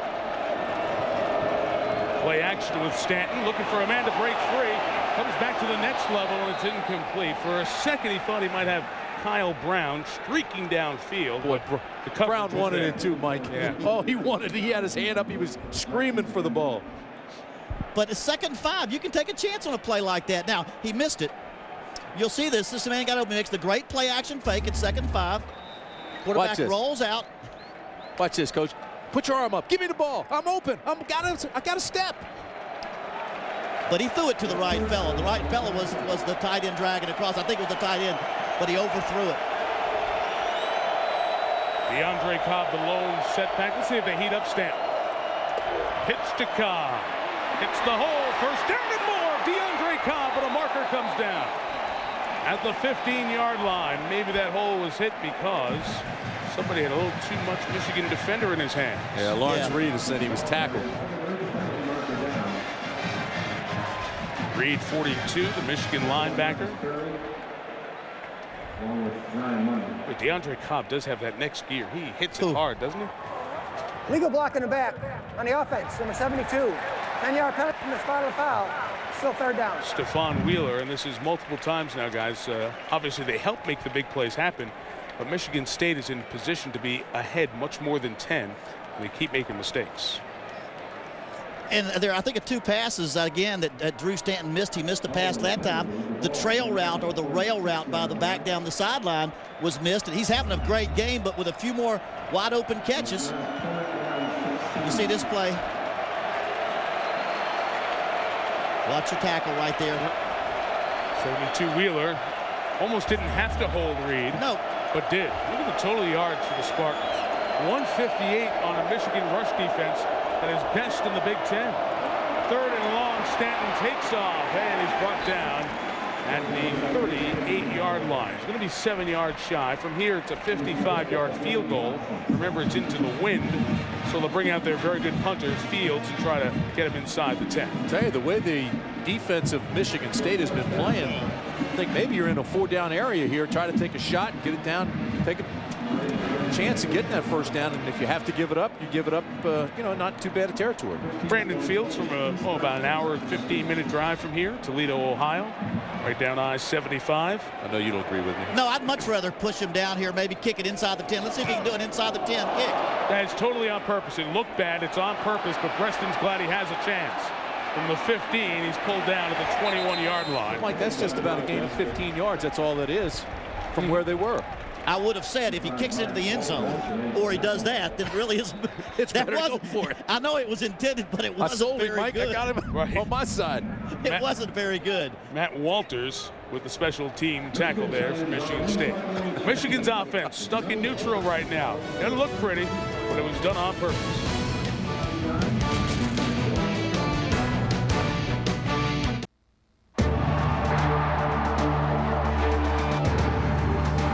Big Ten football is a special tradition. More than 5.5 million fans pack our stadiums each year, making Big Ten football what it is today. So respect the game and show good sportsmanship, because the Big Ten sets an example for everyone to follow. Before, during, and after the game. Big Ten football. Good sports make great fans. Chad Henne in the Michigan offense, just 15 passing yards, trailing by 10. Let me remind you, it's been a busy day already. And John spinning the football Saunders going to join Craig James and Aaron Taylor for the Capital One halftime show coming up. Highlights and analysis from all of today's games. An interesting day already in the Big Ten as Northwestern beat Purdue. Funny, 3 weeks ago, talking about Kyle Orton's Heisman hopes in the fourth quarter against Wisconsin. Orton was pulled from the game today. Michael Hart carries left side into the secondary and out to the 39-yard line. Nice pickup there. Roderick Maples made the tackle as Hart gains 17. Great explosion straight ahead. But the problem is they haven't been passing to support this. All right, great hole. Lead blocker gets a hat on the linebacker, and then he explodes. Secondary has to make it. But the key to me, Coach, is the fact that Henne now, one of just 4, 1 yard, his last 5 passes. No, they've got to continue to have plays like that. They should run again on first down. A lot of success on that first down. Get some success on these first downs. And try to continue. They've got to get success on first down. But you've got to be able to throw to do that. Well, yeah, but I'm saying what happened is you don't want to have him throw every time on first down. If you get some first, second, and 5s, you give a quarterback some easier throws, and you don't give him that when you get a 2nd and 10 coming up like you do right there, or you're having to throw on every first down. I understand it. The Michigan State defense right now is not even worried about the pass. They're just loading the box because he's just 1 for 5, 1 yard. Well, that's what he's. You want to run and pass about 50% on first down. He's got to make the successful runs when they do run to give you better second down plays. Now you got a 2nd 10. Good screen down right here for Michigan. They love screening to a guy like Michael Hart. And Henne will throw, rolls the pocket to get some time to throw behind Massaquoi, the tight end, for the second time in as many possessions. The tight end position has emerged over the last couple of games. Massaquoi, a former receiver, and Tyler Eckert, who was away 2 years on a Mormon mission. They've both really hit their stride, but they've misconnected twice here today. Spartans are saying, hey, we're going to stop the run. Right. They might get a couple, 1 or 2 big bursts. We're going to stop the run, and we're going to make Henne beat us. And right now, Henne's 1 for his last 5 now, 1 yard. Good job by that man, Chris Smeeland, the defensive coordinator, 11 years. He's been on John L. Smith's staff, going back to Louisville before this stop, and prior to that at Utah State. 3rd and 11, the Wolverines need to get to midfield to avoid a 4th straight 3rd and out. Pressure, Henne hit. How do you hold on to the ball? He went down eventually. David Herron finally got him after Clifton Ryan came in and got the first piece to the freshman quarterback. 4 straight 3 and outs. All week long, Clifton Ryan said, one of my best friends is Michigan linebacker Lamar Woodley. And we won't play against each other because we're both defense. But we're going to see who has the most big plays. Well, Clifton Ryan, bam, that is a big play. And it's not 4 straight 3 and outs. My mistake. They picked up the first down on Hart's first run. But it feels like a 3 and out. Yes, it does. They're not getting anything done. I'm with you, partner. Thank you. Whatever you just Cover said. me. Again, Shabai going to try to make the catch. They roughed the kicker that time. Shabai put a hand on the ball and almost turned it over. But the most important part is the flag back at the kicker. Nobody touched that ball. And this running into the kicker penalty. 5 roughing is going to stand. Because at 5 yards, still won't give him the first.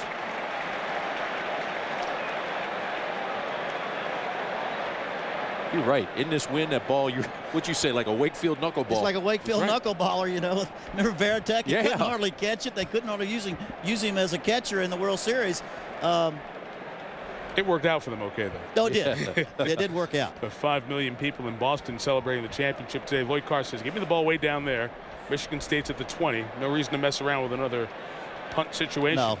Again, 5 yards, no automatic first down. Into the kicker on a defense, number 15. The penalty is going to be declined. First down. And Timmy, you're right. There, Chad Henne is having a tough time. Let's watch this punt as he gets it off here. See how he's blocked into him. That's why they call running into the kicker. Right, because blocked in, people say, well, that shouldn't be a foul against the other team, but it is. However, he didn't go to rough. But you talked about Chad Henne not having success. Michigan State's doing a great job of exchanging and changing up their secondary coverages and really keeping him off balance. He doesn't know where to throw, and he's getting caught and sacked in the backfield. You got to give Michigan State's defense a good job. He's not seeing the same coverage any 2 plays in a row. Meantime, guys, the Spartans, with a good drive here, will be on their way to a 300-yard first half against a Michigan team that only gives up 275 a game. Team Polkrick to carry for 2. Mike, you make a great point, but here's why Michigan's got to feel pretty good. Because Michigan State's gotten all that yardage, all that time of possession, moved the ball. They only have 17 points. They should have somewhere in the 20s at least. Looks like Michigan came to take a timeout here with 3.5 to go. Try to preserve some time for a drive here at the back end of this first half. Michigan's won 2 in a row in this series, 9 of the last 13. Michigan State last got a win in this series in 2001. That play that's known by the word Spartan Bob around these parts, because the man named Bob, who was operating the game clock, had a long last second, allowing time for a Jeff Smoker touchdown pass, and Michigan State won that game. 52nd time they're playing for the Paul Bunyan Trophy, and the Spartans on the road lead by 10. Critical series here. 3:26 left in the first half. If Michigan hold them right here and get the ball back.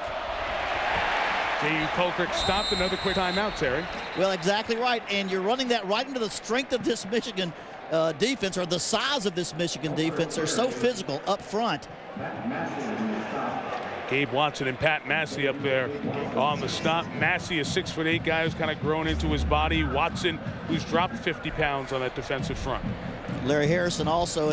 They call it a defensive end tackle, but in the old days we call that nose guard tackle. They don't like to be called that. It's an old 50 defense, but they call it like a 3-5 or 3-4, where they use two outside backers, 2 inside backers. Well, before third down, guys, a reminder that Monday night we have a team that finally won one, and a team that finally lost one. The Jets only 1 loss, the Dolphins 1 win. We'll see what happens when Jason Taylor in Miami visit Chad Pennington and the Jets. Monday Night Football with Al Michaels, John Madden, and Michelle Tafoya, 9 Eastern on ABC from the Meadowlands in New Jersey. Edwards loses that 1 game, and the fans got all over him. And he got all over the writers saying, what are you talking about? You don't know my players. Herm Edwards has gotten on that New York media before.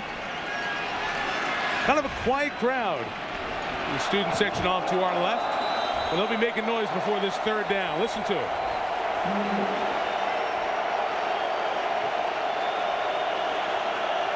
They understand football here, I'll tell you that. They know the importance of this play right here and how they're going to end this half.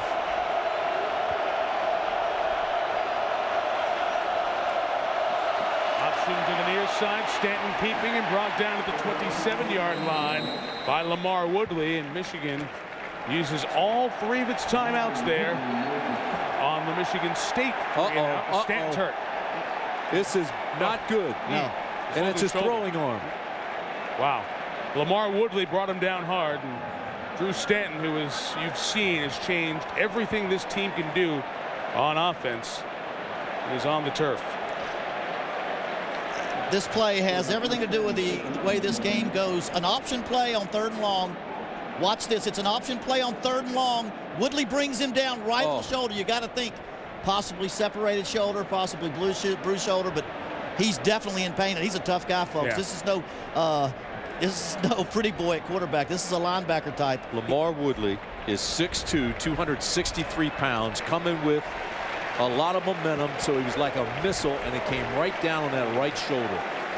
Just watch the impact on the right shoulder, right here. Wow.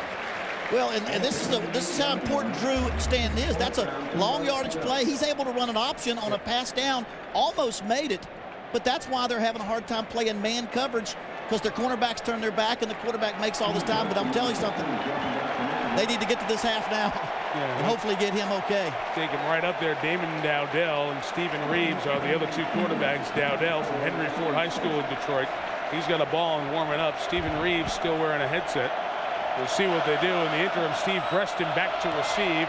Fields a low punt to try to avoid the return. He hit him great in warm-ups and has hit him poorly here when it counts. Just a 24-yard kick out at the 45. And John L. Smith sitting here saying, what happened in the last minute? No question, and I would be surprised if Michigan doesn't come away with some points here. We were talking that Michigan State had missed some scoring opportunities. They only lead by 10, and now with the turn of events, the momentum has switched, the crowd's back in it, and a bad punt, and they've got great field position. This will lead to points. We've focused on both quarterbacks. Chad Henne, folks, he's got to hit some passes. They're a team that likes to run and then play action off those runs, and that man right there, number 7, has got the key. He's got the success of this offense right now riding on his back. Can he make these throws? Best field position of the afternoon. Michael Hart, 10 yards. Make it 11. Michigan first down at the Michigan State 44. And guys, just as the sun has gone behind the stadium and it's gotten a little bit colder, the whole feel of this game changed right about the same time. The timeouts to use the clock, the injury to Stanton. Hart's over 100 yards. He has 107. But Henne still has to complete some passes. Right. It'll come down to that. I've been waiting for a second short, but both first down runs have gone for first downs. And now you'd think they're going to run again on first down because they had success that down. 4 numbers for Henne. Let's see if it changes here. That throw's caught by Jason Avant out to the 33-yard line. It's another first down. Back-to-back 11-yard pickups and plenty of time for Michigan. They have no timeouts, but 2:39 to go. But Henne's getting them up to the line quickly because they've got momentum. Absolutely. He wants to keep the defense on its heels. For the first time, he's got an advantage offensively. Time to throw, a lane to throw. Braylon Edwards came to get the ball, wants to make a play, took it to the 23. Very close to a first down. You can see the frustration. Edwards thrilled to get his hands on the ball. That's 3 straight 11-yard pickups. Edwards going after his 3rd straight 1,000-yard receiving year. 1st and 10 pass, 1st and run, 1st and 10 pass, 1st and 10 pass. That's the type of changeup you've got to have. And I think Michigan had a little motion there. Prior to the snap, ball start, offense, number 67, 5-yard penalty, the previous spot, still first down. Matt Lentz, right guard. Susie Schuster. Well, Mike, is looking grim for Drew Stanton. The trainers went right by the training table, took him back to the locker room. They're examining him there. Okay, yeah, they didn't waste any time, try to get as much time to look at, but it didn't look good. Avant at the bottom of the screen. You got Edwards at the top. Chad Henne flushed, hit, sacked. Michigan State putting a pretty good rush on here, and Clifton Ryan gets in there again. The workhorse from Saginaw drops him back to the 36. That's a coverage sack there. 2 deep, man under coverage. They had a guy on everyone. Nobody open. Again, Chad's got to get used to throwing that ball away when nobody's open. 2nd and 24 now. Screen. Michael Hart over his head. But again, it was Ryan that caused the incompletion. He was coming on a bull rush, and he was getting to Henne. Henne felt him and rushed his throw. Quite a quarter here for the sophomore at Arthur Hales High School over in Saginaw. And you think about that sack now, you're on the 36-yard line now, 46, 51-yard punt. You really got on the 26-yard, 36-yard line, 46. And so it's 3rd down, so now you've got to make up some distance because now You were on the 22 when the series started. They just changed up their front four. Ryan and McKinney and those guys went out, and they brought in a whole new group. They rolled them. They brought Ashton Watson in, the defensive secondary, for coverage.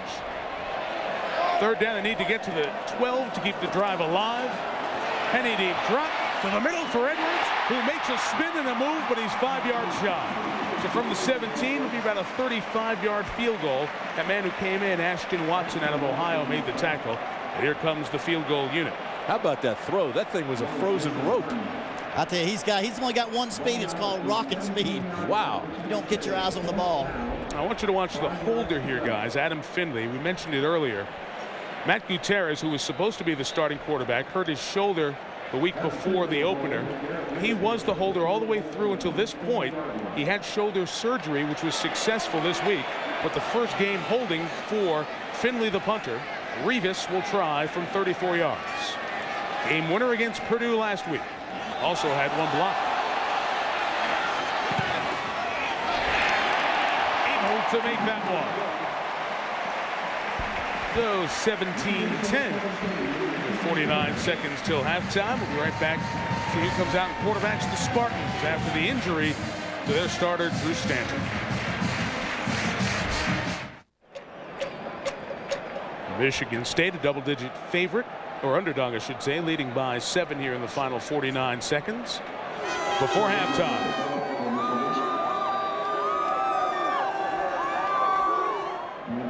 DeAndre Cobb back deep to receive. They kick to the man who has taken 4 back in his career. He's going to take a knee here.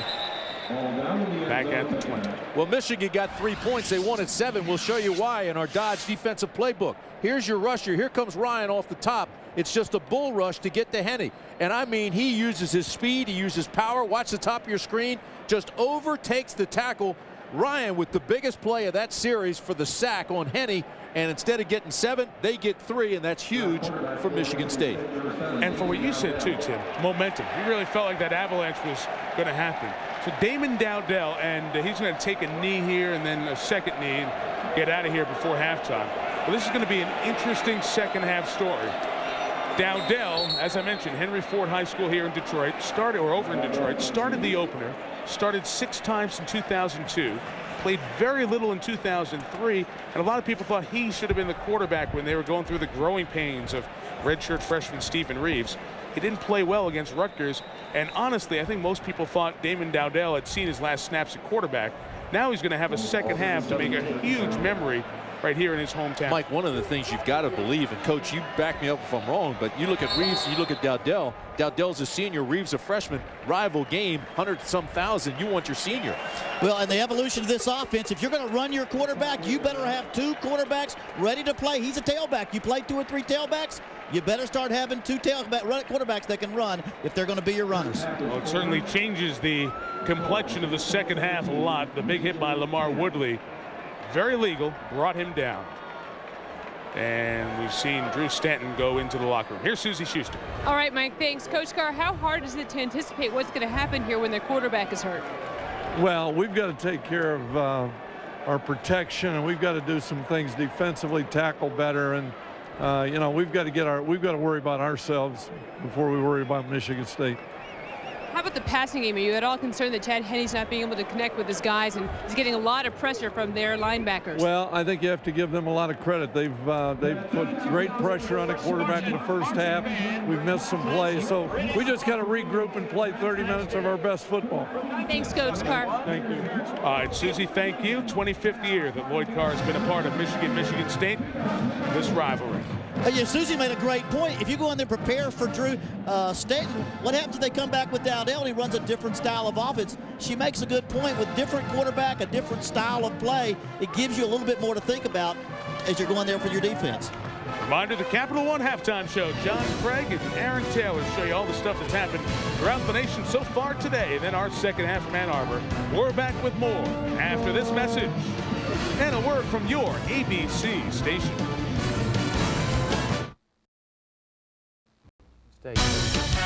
This is the Capital One halftime show, and this guy should be happy. Michigan State with a 17-10 lead. John Saunders, Craig James, and Aaron Taylor here. It is Thanksgiving, and yes, those pumpkins are in our likeness. Oklahoma facing Oklahoma State. The Sooners know, don't take this game lightly. 2001, 2002, they did, and they wound up with losses. Jason White had a pretty good day, 72 yards with Mark Bradley on the tip. You know, you like the fact that OU likes to throw the football in the first half, set that running game up in the second half, and Bradley, nice job juggling and then focusing on the catch. Game was tied up at 14 apiece there. Then Donovan Woods, down by 2 touchdowns, finds Prentice Elliott.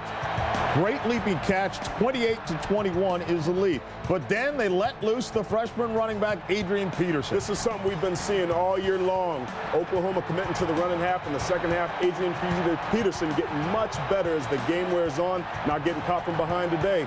80 yards on that touchdown run. Jason Ricks, though, with a chance to send this game to overtime. He has the distance from 49 yards out, but it just comes out wide, and Oklahoma State just comes up short, 38-35. Bradley with 3 touchdown receptions in the game. Let's talk about the Heisman and Jason White. His numbers are very similar to what they were a year ago. I still think it's going to be tough for him to win because voters will be reluctant to vote 2 years in a row for the same guy. That's how I see it. Who are the 3 guys you think right now in the race? Well, Matt Leinart. Right. Adrian Peterson. Right. Jason White. So therefore, there are only 3 guys out there. When you talk about that, though, there's only 3. Right. I mean, where are the votes going to come from? You know, it's a matter of they're going to go out and they're going to split each other's vote up because they're both on the same team at Oklahoma. I believe Jason White is playing extremely well right now and that he has every bit of chance as Adrian Peterson or Matt Leinart. Matt Leinart probably is going to win it because they're going to whack each other up at Oklahoma. Yeah, Jason White, Jason Campbell, there's a lot of good guys that are playing football out there, but one of those is Adrian Peterson, another guy who may take away those votes from Jason White. Why? Because he is very, very good. Oklahoma the last couple weeks against Kansas State, coming out sputtering a little bit, but in the second half, handing the ball off to Adrian Peterson, that big offensive line, Jamal Brown, Vince Carter of OU, coming up off the ball, wearing defenses out as the game goes on, baby. No freshman has ever won it, so Adrian Peterson, that's tough, and only one player's won it back-to-back. That's Archie Griffin of Ohio State, so Jason White. It's going to be tough to get that trophy up to Sooner Land. Florida State facing Maryland for the second straight week. Florida State's offense does not show up in the first half. The Terps need to win out to get to a bowl game. Wyatt Sexton is intercepted by Raymond Custis as Maryland is protecting at that point a 3-0 lead. And then quarterback Joel Shelton, 33 yards to Vernon Davis. That sets up a TD as Maryland has the lead at halftime. Statham has a touchdown rush as well.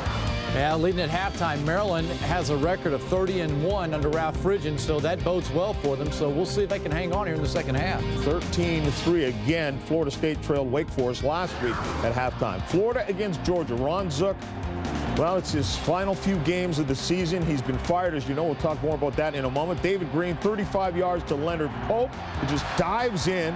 And then Georgia pounding it on the ground as well to Thomas Brown. Remember, they have to win to keep pace with Tennessee. Yes, they do, and they control their own destiny, and they're playing like the championship team that we thought they would. I expected a little bit better effort with all the things that have been going on out of Florida today, but Georgia playing consistent and taking control. I think they're giving effort, but they're just not executing as well as Georgia is right now. All right, Ron Zook, as you know, got fired earlier this week after losing last week to Mississippi State. Forget about whether or not it's the right decision to let him go, because Steve Spurrier obviously is a tough act to follow in this one, and he might be the act following as well. The way they did it, are you comfortable with that? You know, I just can't come to grips. I'm just, you know, kind of trying to figure it out here. Well, what I think is, I agree with John. It's not whether or not he deserved to be fired. That's debatable, but how they did it. In the middle of the season, especially after you're announcing the fact that you're not going to make a decision until December, it makes no sense. The only reason that I can understand why Jeremy Foley, the athletic director of Florida, can make this decision now in the middle of the season when it's such a huge distraction is to get the fire RonZook.comers off his back. I think it was selfish, and I think it was a knee-jerk reaction. I do. I agree with you. I think it was a bad knee-jerk reaction, you know, but when you talk about what they've done here is they've gone back and they've looked at the swamp, the homeland, where when Florida played there, they always won. They dominated. I never picked against Florida there. And the fact that their defense wasn't as dominating as it used to be. You used to see that Florida defense just knocking people out. That hasn't happened. They haven't had that fun and gun ball club on offense. So a lot of things changed, and therefore Zook's gone. Unfortunately, Florida handled it really wrong. I think it's nice that just a few days before the election, you let your opponent talk before you do. Texas facing Colorado, and Vince Young has just scored another touchdown. 21-7 is the lead there as Texas looks to go to 4-1 in the conference. They only lost to Oklahoma, of course. Minnesota facing Indiana. Matt Lovecchio, he used to be a quarterback at another school in Notre India. Dame. We got rid of him too. 13 yards. You might need him back here to Courtney Roby. And 14-12, Indiana starting to crawl back in this game. And then Lovecchio again, 6 yards to Radunovich. And Indiana comes back. What has happened to Minnesota? They've fallen completely off the map. 30-21 the score there. Stick around. When we come back, we will have more scores and highlights, more highlights out of the Big Ten, and also West Virginia trying to make a march in the Big East.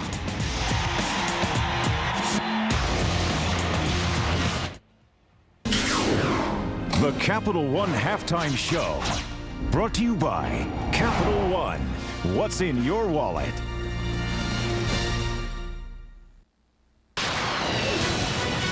Next Saturday here on ABC, 3:30 Eastern Time. Join us. Minnesota, Wisconsin in the Big Ten, Oregon and Cal in the Pac-10. You'll see a game in the Big 12 or an ACC matchup as well. Check local listings for the game available in your area. And speaking of available, Tennessee knew that the SEC East Championship would be theirs and a chance to go to the SEC Championship game if they continue to win the rest of this season. And today, facing South Carolina.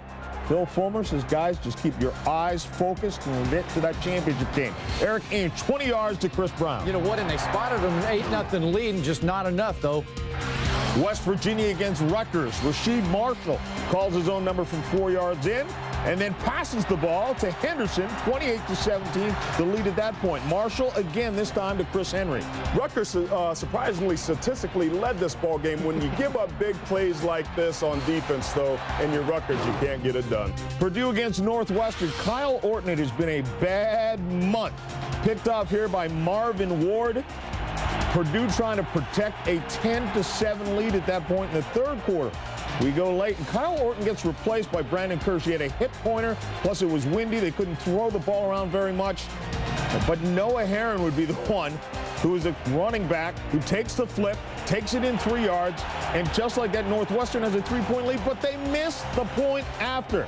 So a last-second chance here. Brandon Kirsch, Hail Mary attempt, and this is incomplete as Purdue loses. Well, you know, Stubblefield can't quite come down with this ball, but Purdue's offense didn't show up, and their defense couldn't handle it either. Iowa facing Illinois in the Big Ten as well. Drew Tate, 19-yard pass to Ed Hinkle, and Iowa's on top 14-7. Iowa coming on strong after a slow start, 4-1 in the Big Ten, and why? Because of plays like this on offense. And Illinois, the kicker here, has it blocked. It goes back through the end zone for a safety. Tate, by the way, 24-34, 243 yards. Missouri facing Nebraska. Another block kick. Adam Ickes returns it for the touchdown as Nebraska grabs a 10-3 lead. And running back Corey Ross with a 15-yard touchdown run as well. Well, Ross was, you know, the beneficiary of some miscues by Missouri, and that special teams killed Missouri today. I mean, the punter, he's got to get the football off, punt the football early in the game like that, and then they come back and he misses a snap coming to him. Not a good way to start on the road. You guys have both played in the pro game. How long is it going to take for Coach Callahan's system to take field? Long time. I think it's going to take a while. It's going to have to get the recruits in there to get those type of players that can run the West Coast offense. Today, again, Nebraska winning how? On the ground. It was Ross. It wasn't Joe Daly throwing the ball. It's going to take a little bit of while to get that transition. And you know what? It's not the whole offense is complicated, but just throwing the football, they're not good with it right now. All right, this is the Capital One Halftime Show. We'll continue with more after this. Rivalry, 7 letters with different meanings in different parts, and today it divides a state of 10 million. Today you're either green and white or maize and blue. The Block S to the Block M. Sparty are right here in the Big House. Over the last few years, it's usually meant Michigan wins and some great individual efforts. Remember that Spartan second a few years ago? And last year, Chris Perry going 51 times. This year's game may be defined by that play. Drew Stanton's injured shoulder. We'll update him in a second. But the young guys, Hart and Henny. Henny hasn't done it, but a kid from New York with over 100 yards in the first half, inserting himself into this physical, hard-nosed rivalry. The intensity's been there like in the past years. Who's going to leave his mark in the second half? Michigan State on top of number 12 by 7. All Spartan fans want the update on the injury to Drew Stanton. We will get to that in a second. But guys, obviously, for Michigan State's quarterback not coming back on the field, it changes the whole complexion of this game. There's absolutely no question about that. But one thing has to change. Henne has to get more comfortable with his offense because he's been out of sync. And the reason he's been doing that is because they've been getting a lot of pressure on him. Watch this play. 17 Maples on the outside. Stanley up the middle. Number 44 gets a sack. They start mixing defense, disguising and confusing Henne. Stanley again takes him down. And then the bull rush by Ryan. 3 sacks. And although he was 8 for 15, Henne was not comfortable in the pocket. Third quarter begins. Michigan State, remember, won the toss in the first half, deferred the option. They choose to receive here to start the third quarter. And they will have the wind at their back in the third. So Michigan will have the back to the wind for the final 15 minutes. It hits the up man, recovered at the 30 by the Michigan State running back, Jason Teague, who took it over to the 33. All right, the update on Stanton. Let's go down to Susie Schuster. Well, Mike, I spoke to John L. Smith. He said that it is indeed a strained shoulder. It's not a separated shoulder, but a strained shoulder. He will be out for the day. I said to him, Coach, how does that change things? He said it doesn't change anything at all, and almost deliriously, he screamed, we just got to go out there and play. Well, that's vintage John L., but it changes things. It changes everything. You know, he had 80 yards rushing, 95 passing, 10 of 13. He threw to 6 receivers. Damon Dowdell fakes the throw, keeps it, gets over the 40, and gets a first down out at the 43-yard line. Now they've got Damon Dowdell, and the key is do what he does well, not what Stanton does well. He won't be able to run every play exactly. They've got to now take this offense. They do have to change things. They have to run what Dowdell runs well, or if they go to Stephen Reeves, do what he does well. You have to adjust their offense because this guy is starting because he's a difference maker right here, Drew Stanton. Now you got to do what the other quarterbacks do well. That was a pretty impressive play there, though, and State's got good field position here. A couple of things. He does have ability. He does have starts in his career. So he's not totally green. DeAndre Cobb with the carry into the middle of the line. You have to remember that when Dowdell was brought in, it was Bobby Williams' staff. It was the past staff. It was a different offense. And the feeling from this staff was, one, you want to go with a young guy when you're a new staff if you have equal talent. And they felt Dowdell did not grasp this system as well as the other quarterbacks. You know, his scrambling ability that we saw in the first play would suggest that he has the athleticism to run this game plan, the specific game plan that was put in for Drew Stanton. Third and short, and they are able to come very close to, from here, pick up the first down. It has been a good spin through all 3 backs with Jason Teague, DeAndre Cobb, and J.U. Kolkrick thus far in the first half. Haven't seen a spot come down yet from the line judge. As they umpile them, they'll move the chains for a Michigan State first down. Really got the feeling at halftime, listening to all the people in this stadium, that they felt that this second half would be a reversal of the first half. Momentum had changed. Michigan was back in it. They had this thing figured out, and Stanton, your quarterback, is now gone. But so far, here's State now with good field position, another first down. This is a very, very important drive for Dowdell. From the 44, direct snap and a whistle as Dowdell was set to pitch it with Lamar Woodley closing in. Woodley, who's hit and knocked out Drew Stanton. Prior to the snap, false start, offense, number 72. 5-yard penalty for the previous spot. Go first down. So after the flag on Stephon Wheeler, Timmy, why don't you take us through the Pacific Life game summary? Show us the first half number. Well, I think people are going to be surprised at how close these numbers are. There is a 100 yards difference here in total yards, but here's the big difference down here. This is what we were talking about. 3 sacks that took Henne out of the ball game here. Everything else fairly close. A 100-yard difference is a little bit of a surprise, and secondly, 266 yards in the first half, almost what Michigan gives up per game. They're giving up 275 per game on the year. Just trying to get the clock reset after that flag. And they're all set back at 13:55.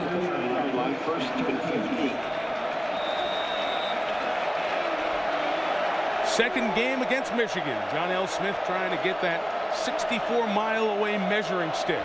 The winningest program in the history of the sport on his side. Dowdell, deep ball, well covered, incomplete. Agim Shabbat is the intended receiver, and a flag comes in on Marlon Jackson. It came in late, but Purdue folks complained all game Saturday and all week this week about Jackson and his coverage. Jackson should have gotten a flag there for taking his helmet off. You're not allowed to do that, no matter how upset you are. This came in from the back judge, not the side judge. On a defense, number 3, 15-yard penalty from the previous spot. Automatic. First down. And Lloyd's not happy about it. Slot receiver, middle, takes the outside route. There's a lot of pushing and shoving, and that's what they were looking at right there. Not the end of the play, but it was after 10 yards, it was the bumping and grinding that was taking place. Marlin had 2 pass interferences last week. You know, he did such a great job against Stubblefield for Purdue, holding him to 1 catch, but he also had 2 holding plays early in the game, doing exactly the same thing, guarding a little too close with his hands. Oh, you got to be aggressive, though. He's a shutdown corner. He's a lot like Charles Woodson. That's going to happen. First down on the flag, 1st and 10. Michigan defense seemed to be aroused by that wake-up call. They're going to give the 3 yards officially on the carry inside. There is some serious head knocking going on right now. Poor Teague got bent backwards there. See that? Rondell Biggs at Lathrop High School over in Southfield, 20 minutes away from here. Hit on that play. This is a punch in the mouth, see who's standing football game. We were talking about Keith Jackson at dinner, and your old partner KJ had a great term for this one years ago. He called it the annual ruckus. And that's exactly what it is when these teams get together. It is a ruckus. Another carry for Teague. He gets to the 40-yard line. You know, guys, for Damon Dowdell, remember Jeff Smoker, who came back last year, turned this program around when John L. Smith came in with that offense? Well, Smoker was given a second chance by John L. Smith and the staff after he ran into some substance problems, alcohol problems during his Michigan State days. He had to be suspended in the middle of the 2002 season. When he was suspended, Dowdell was the guy who came in and took over to start the balance of the year, including a very embarrassing loss right in here, 49-7 2 years ago. It was the game that 2 days later Coach Bobby Williams was fired. Screen pass to Trannon, blown up. Reed on play. Just took too long to develop. Didn't fool the defense at all. They try that bubble screen. They have not made it work yet. It's a fairly safe pass for the new quarterback as they try to give him a feel, get comfortable here in his first series on the field. Just that one pass downfield that picked up the pass interference call, but nothing more than that. So now Steve Breston goes back to get the kick. They were low line drives into the wind by Brandon Fields, only 24 and 27 yards. But he's an excellent kicker. A fake, nope, it's a just roll-out punt that Preston gets on the hop of the 15. And is brought down at the 10-yard line. That is a terrific play. Did a lot of that last year. And 2 years ago at Louisville, too. Just to stay away from the rush. Well, it's not that it's such a great design, but what it does by him taking those first 2 steps like he's running is the fact that the defense now has to appreciate the fact that he may be faking it, and it freezes everybody for a second, and he kicks on the run, the low kick, just to pooch it inside the 20. Well, it changes the pocket. It changes the block angle for the rushers also, and I've seen several teams that use that as a good changeup. Michigan, in fact, has used it. In fact, used it and got blocked last year using it. The rugby punt. 1st and 10 from the 13. Chad Henne coming off his worst half of his first season. Michael Hart had another good first half, and he takes it to the 18-yard line. By the way, Hart over 100 yards again just in the first half.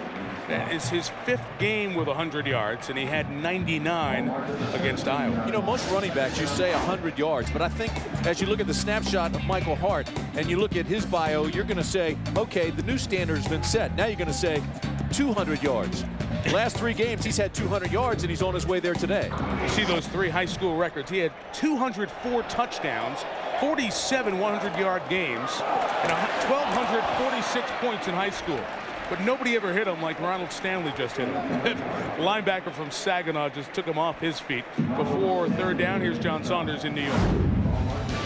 Well, Mike, Florida State has come back. They get an interception return for a touchdown. Then Maryland comes right back at him. Joel Statham, the toss, but it's Josh Allen who does all the work. Watch him stay on his feet as he stumbles, picks up a block, and gets it to the end zone. The Terps up 20-10, Mike. John. Now, we saw Maryland for 8 straight quarters, and they hit a 7-iron. They had 161 yards of offense. And they get 20 points on Florida State. This 3rd and tight run, the Michigan State side says, we kept them away from the first down. Had to reached the 24-yard line to get it. Let's see if Michael Hart was hit by David Herron hard enough to keep him shy of it. Check it out on the measurement.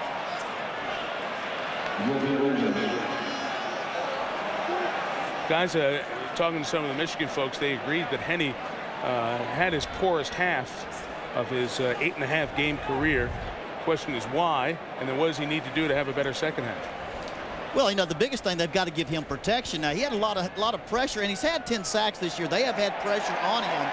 I think, number one, the offense has to give better protection, because we saw the last drive of the first half, he completed the balls. I think if they give him more protection, then he's got to hit more of those passes, which I think he will. I think he has the ability and the arm to do that. Well, if this defense plays like it did in the first half, though, he's going to be uncomfortable the rest of the game. And remember, he is just a freshman, and he has had some great games, and he might be mature beyond his years. But I will tell you this, in that first half, he was brought to reality. And if they continue to blitz like that and cause problems, look out. From the 23, a first down pass to the far side. Pulled in by Jason Avant. Beautiful catch by an underrated receiver out to the 37-yard line. Avant's going to leave the game here today, go to downtown Detroit, because he's a tenor in a church down in Detroit. Top of your screen. He got a high on that catch, I promise you. Look at there. Just a quick out. And Hayes, number 31, was sitting soft. It didn't close on him fast enough. In the first series, the first half, the first quarter, he missed that same route right there. He overthrew that same route. That's a much improvement. Quick snap to the flag, and Michigan State says Michigan Right with to the snap. Ball start. Offense, number 67. 5-yard penalty for the previous spot. Still first down. Matt Lentz picking up the flag, the senior from Ortonville, Michigan. Tell you, the guy we don't see on the field right now defensively for Michigan State is Clifton Ryan, who had a terrific first half. Ryan out of Saginaw had a couple of pressures on Henne. One sack, forced him to give it up quick, and Chris Smealin's defense has provided certainly an uncomfortable pocket for the freshman out of Wyomissing, Pennsylvania. Michael Hart wrapped up again. Ronald Stanley seems to just gone radar lock on 20 in maize and blue. I'm going to come after you, freshman, the rest of the day. Well, Stanley is the 8th in the conference in tackles. He's got 52 solos, over 100 tackles last year, led the Spartans. But watch 44 react to the ball. The linebacker right there in the middle of your screen. Locates it and grabs cloth and makes sure he takes him to the ground. The injured player from Michigan State is Brandon McKinney. You see Stanley with his numbers, the 5 tackles and a couple of sacks, 3 on the season. Clifton Ryan is back in. I tell you, Stanley's one of the most mild-natured kids off the field. He's very quiet and soft-spoken and introverted, but on the field, he just turns into a wild man. Has been one of their best players as their inside linebacker. Susie Schuster can add. Well, you know, he's only the 6th player in Michigan State history to be a 2-time captain. When John L. Smith thought about having him be a captain and wanting him to be there, he thought maybe he's not vocal enough to be a captain. Well, he was wrong, because he's vocal enough to get the guys going, but it's by action, Mike. It's about going on the field and taking action. That's why he's a leader. And Suze, Chris Smealin told me earlier this year that you want your son to be like that kid. He's really a great young man off the field. We have 2nd and 13 for the Wolverines. And he has a pocket, has a lane, but nobody open. So Chad takes off and slides down at the 39-yard line. That big head of hair going after him. Seemed like he would slow down Peko, but the former junior college man from American Samoa made the tackle. Now that's traditional Samoan. That's not for Halloween. And that's, I mean, really, I mean, sincerely. They don't believe in cutting their hair. Is that right, Peko? That's right. Pego in the I think he's got it Samoa permed. Islands. To be honest, I think it's permed a little bit. He's a player. He sure is. So many Samoans have been great interior defensive line players over the years. 3rd and 8 for the Wolverines. They need to get to the 47. Who's going to break open? Steve Preston underneath. He has a first down. You know, Steve Preston hasn't been Steve Preston all year. He was an explosive return man last year. Had foot surgery. He hasn't looked right all year. Was just getting there, then he hurt his finger. Had a missed game. Had a broken finger. It was broken so bad it was pointing 90 degrees the other way. Snapped in 2. He was back out there just a few days after surgery catching balls, and maybe he's going to start to round into shape for the end of the season. What he does so well is run after he gets the ball. That's why he's such a good runner with reception, the yak yardage, and also return yardage on kicks and field goals. He's got great speed and running ability. Couple of First down's picked up on this drive, and now a first down play action. Long ball for number 1. Got to be holding. Oh, he tackled him. Oh, my gosh. Pass was intended for Braylon Edwards, but a penalty's on Michigan. I mean, Dukes was just pulled down. Adam Stenovich, the senior left tackle from Wisconsin. 2 points for a takedown, I think, on that one.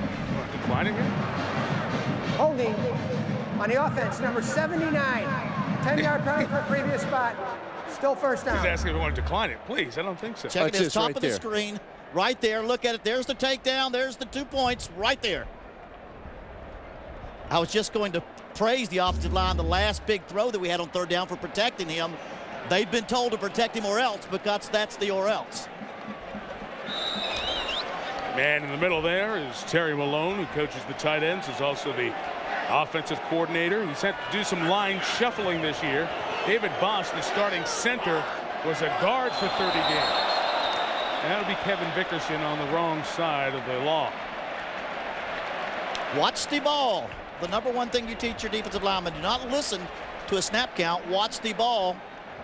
The play cannot start. Offside. Defense, number 91. 5-yard penalty for previous spot. Still first down. He's at a Martin Luther King High School in Detroit, one of 9 Michigan natives on the field right now. Kevin Vickerson moved on the flinch and jumped across, and you can't afford mental errors. We talked about penalties and turnovers. State can't afford that if they want to win this game. So the 2 flags have left us to 1st and 15. And it'll be 1st and 10 unless Michael Hart has a good run. He does. He breaks into the secondary. He's still going, and Hart takes it to the 31-yard line. Pickup of 4 yards. Roderick Maples on the tackle, and he was holding on for dear life. The hard count brought Michigan State across the line again, so that's going to be the flag. Decline it. This was a terrific run. You talk about a guy 5'7". We asked if he was small. They said, I don't know about small, but he's strong, and he was strong on that run. I think they said offside on a defense. That penalty be refused. He's off to the play. First down. They said he's short, but he's definitely not small. He runs big. He's had over 6 plays of over 25 yards, 6 runs. There's the jump. There's the jump. Now watch 17 Maples. Maples will eventually cut on the tackle, and he started holding him up and trying to swipe the ball and rip the ball. But Hart just kept getting yardage. Here he goes again, trying to bounce it to the outside. Look at Michael Hart go to the 26-yard line. Pick up a 5. I mentioned all the records he set in high school in the Syracuse, New York area, Onondaga Central High School. Lloyd Carr went there to a great old place called the Dinosaur Barbecue, and he went to meet Michael Hart, who became a legend in the Syracuse area. And Lloyd said he was so impressed with the way the young man handled everybody coming for an autograph, because when the Michigan coach shows up in Syracuse to sign this big high school star, people stopped and noticed. And he said, I was impressed with the kid's maturity. He's able to handle all the praise he's been getting. And he throws. Braylon Edwards, complete. Lost the football. It's out. Was it recovered in bounds? They're talking about it. Yes, Michigan State ball. You know what happened, Mike? He recovered it and bounced out of bounds, but he recovered it in bounds, and he had possession before he left the field of play. Eric Smith comes up with a big play for the Spartan defense as Michigan was gaining momentum. And Lloyd Carr was right down there to make sure the officials made the right call. But watch this. Here's the catch. Edwards now will get hit from behind. Ball comes out right there. And now watch and see if it's recovered in bounds. Boom. All right, did he have possession in bounds? They ruled yes. Braylon Edwards, he's a senior. He cannot make this mistake. Great hit by Jaron Hayes right there, and the second hit right there that knocks the ball out. Well, the ball was out. It's going to be very close to see if he was inbounds on the recovery. We'll step out for a commercial. We'll be right back. While we were away, the play was reviewed, and here comes the decision made upstairs. After reviewing the last play, it was a fumble, and the ball was possessed by the defense prior to the ball going out of bounds. Correct call. Play stands as called. It was a correct call. Trust me. Well, it's so close. It is, but look, here's the fumble. Here's the recovery. Right there, he's got possession. He's still not out of bounds. And then finally, his elbow touches. Good call by the officials. And you would have to have irrefutable evidence, and that's the key. You don't have it, and it was too clearly impossible to change that call. Timmy, it's almost as if his elbow was inbounds and came up before it went out of bounds and gave him a chance. Dowdell rolling on first down. He's going to run with it. Ran away from Pat Massey and picked up the first down out at the 34-yard line. Again, if you're just joining us, Damon Dowdell, the senior from Henry Ford High School in Detroit, who started the opener against Rutgers, a loss in New Jersey for Michigan State. He's in because Drew Stanton was injured when he had his shoulder banged up by Lamar Woodley towards the end of the first half. Dowdell is a terrific-looking athlete. 6'1", 222 pounds, runs well. You just want this guy, he's a senior, you want him to make good decisions the rest of the way. 50-year senior who was highly recruited coming out of high school. Jason Teague, a nice carry. And Michigan State, for all their spread offense, going to have to be aggressive up front in the second half. Here's John Saunders again in New York. Mike with Craig James for his Pontiac game-changing performance of the day. Mark Bradley had a terrific one. Yeah, coming across, a little deflection, but he holds on to it. Oklahoma, again, by Jason White's arm, hangs in there while they can't run the football. The Sooners finally get it going on the ground. Bradley had 4 catches, 3 of them for touchdowns. Mike, back to you. And John, of those 7 undefeateds, they still remain unscathed, with Oklahoma winning. Many of you saw that game earlier today on ABC. First down, another run, another good first down gain on the ground with DeAndre Cobb. So that's 1 quarterback run and 2 running back runs. Other than that early 80-yard touchdown run, most of the yardage has come outside the tackle box. Options, rollouts by the quarterback. Dowdell also made his yardage. They're getting most of theirs outside the tackle box to the sideline either way. You know what I like? I like they've got 3 different runners with 3 different types of style. You've got Cobb, who's a flat-out fly guy. We just saw his explosiveness. You got Colquitt, who's a physical power guy. And you got the journeyman in Teague. Officially a pickup of 7, 2nd and 3, and that time Cobb just stumbled shy of midfield. Well, tomorrow the PGA Tour best compete in the final full field event of 2004, the Chrysler Championship. We'll be with you from just outside of Tampa at Innisbrook, 2 Eastern, 11 a.m. Pacific on ABC Sports. And then next week we go to the Tour Championship for the season-ending event. Guys trying to get in the top 30, guys trying to get in the top 125.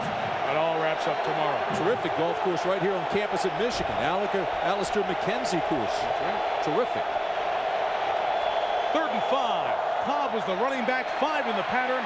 Dowdell in trouble and brought down. Lamar Woodley finished off the play. Alan Branch came in for the 2nd time, not used too much. Helped Michigan get its first sack of the game. Not a bad decision, though, by your quarterback, Dowdell, to eat this thing and not turn it over. He feels the pressure, stays in the pocket as long as he can. Now he knows he's either going to run or eat it. He just eats it. Lucky he didn't get a face mask call right there. Well, they played too deep with the press man underneath coverage. Nobody was open, nowhere to throw the ball. That's a coverage sack. Good eat. Good eat. Good one to eat. Rayner kicking away from Steve Brest, who's going to try to hop it before it goes out of bounds. Couldn't do it. Goes out at the 9. Ideal kick. That was a great kick. It was never more than 10 yards off the ground. 46. I like that low stinger 2 iron. We'll step out. Wolverines 91 yards to go. Trailing by 7.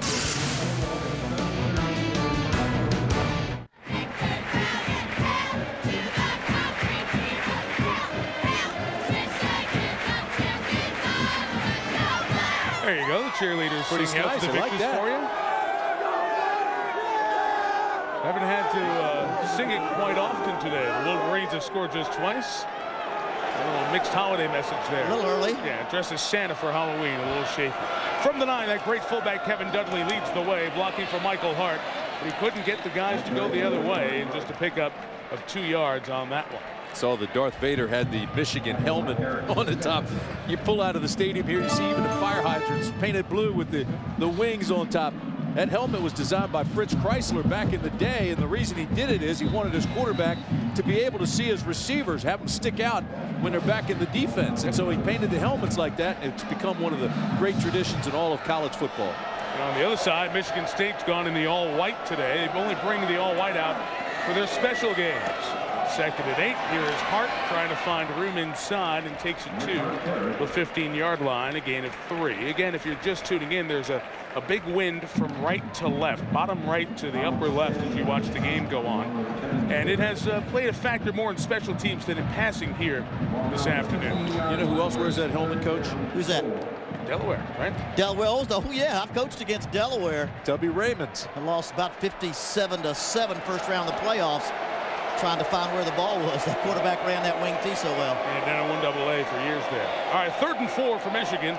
3 receivers near side, including Breston. Henny goes the other way and gets the first down with Jermaine Gonzalez at the 20-yard line. And you know what you're seeing here? He's getting comfortable. Well, that's a great play because, you know, Michigan State's got field position on their side right now. Michigan ran a 10-play drive, ran off 4.5 minutes, and then fumbled the ball away. This is their second possession of the 3rd quarter. Now there's only 3 minutes and 27 seconds left, so Michigan State wants to keep them down here at this end of the field. These are not deep passes. They're high-percentage passes. They're getting him comfortable. He's starting to throw in rhythm, throwing on time again. This is the best he's looked the entire game. Need a big play out of Braylon Edwards, what they need, a big play. Yeah, Edwards has a drop and a fumble here today. Big to the right, screen, Hart to the left, got a nice block, but was tripped up at the 23-yard line. Only a gain of a couple on that one. Yeah, David Boss, that big center out there trying to clear the way, but David Herron came in to stop the play. Michigan wants to stay diversified here and keep the defense off balance. They're trying a bunch of different things. They love this screen, though. Jason Harmon comes over from the safety position along with David Herron, who is one of their better players from the linebacker position to make that play. Did not get the blockers out in front of the ball carrier. Not a lot in the air. Wind's been a factor, so is the defense. And a short drop, quick throw, Avant juggling, incomplete. But again, Mike, they had the 3 wides. They did a little motion. They've gone 3 backs empty. They've gone 3 tights. Wolverines are most effective pounding the ball and then burning them with play action. Here, they're just trying to throw the quick out. I don't know if the wind got it, but the ball definitely sailed. And you see here, he's bobbling it as he goes out of bounds. That was close, but he didn't have possession. Yeah, got to make that catch. You can't bobble on that play. And if I'm Michigan State, I'll give up that 5-yard rollout, speed out all day because it's a slow drive. That ball was rolling on his chest pad as he had it. But you're right, Tim. I think the wind has been a factor in some of those passes. Henny 5 for 6 this half. And that was almost caught. Yeah, all short stuff, so. 3rd down. Pressure. Ball loose. Being chased down by Clifford Dukes. Will the Spartans get it inside the 10? They think they have it. Michigan says they have it. Let's see what happens on the bottom. Huge recovery here. They continue to fight for it. It may still be changing hands. I believe it. It can happen about 3 or 4 times. There's some biting. There's some scratching and clawing. Clifton Ryan's at the bottom of that Michigan State pile there. You got it. Got it. I got it. I got it. Somebody's at the bottom yelling, "I've got it." Eric Smith, 36, down there for the Spartans. Wow. Come on, officials. Start pulling those guys up. You got to get it moving. Jake Long, big old 77 there for Michigan. 335-pounder. This thing could have changed hands several times. Well, you're taught to point in the direction of your goal line to convince the official. It looks like big old Jake Long, 77 down there, and he's bigger than anybody, stronger. He can pull it away. Referee comes out, and you going to announce it? Pointing would be fine. That's Michigan ball. Oh, Michigan State is hot. But you know what? Give Chris Smeal and the defensive coordinator a lot of credit. He's picking and choosing when to blitz. Came with the backside blitz and forced a big, big play. Terrell Dortch, the former running back, brought the heat and nearly forced a huge turnover. Right of your screen, it came on the backside, and I mean they're picking and choosing. But look who it is, folks. It's Dortch, the linebacker. One of the team captains. That's one of those things big old where Jake Long. It had to be Long who pulled it away there. Yes, yeah, it was. Terry, right? It had to be. Whew. Well, you get the pile going on that long, you don't know. It could end up either side because it's going to change hands. Adam Finley to kick. Remember, the wind is into him, coming from his right shoulder back on down. So Agin Shabai has walked up for a possible return. He's inside midfield waiting for it. Oh, what a great punt. Beauty. Shabai at the 47, trying to pick up the picket fence. And well covered by the Wolverines. Michigan State will have it at the 45. The Michigan State offense that is stuck in neutral after losing their starting quarterback, Stanton. Punt 45, return 9. Spartans by 7. The ABC Sports presentation of college football brought to you this Saturday by Hummer. Check out the H2 Hummer like nothing else. Pacific Life, offering insurance, annuities, and investments. Pacific Life, the power to help you succeed. And Advance Auto Parts, we're ready in advance. Susie Schuster, Terry Bowden, Tim Brandt, Mike Tirico land the Wolverines on Halloween weekend 2004. Michigan State comes down here to Ann Arbor every other year to play, and they haven't won since 1990. The senior Damon Dowdell started the last game in here, a 49-3 loss. Chased by Lawrence Reed and Pat Massey, put one up and was hauled in by Aaron Alexander at the 23-yard line. Not the prettiest 22-yard completion, but as much yards as they've had since Stanton's been out all along. Well, although they lost the fumble recovery, they got the short punt, they've got the ball in field position, and watch the quarterback break contain. There's your inside receiver. He makes the vertical post cut, steps outside, runs the out route, the flag route. Perfect throw by Dowdell, getting outside the pocket, giving himself time to throw. As a defender, you always have to think the inside receiver is most dangerous because he has most of the field to work with. First and 10.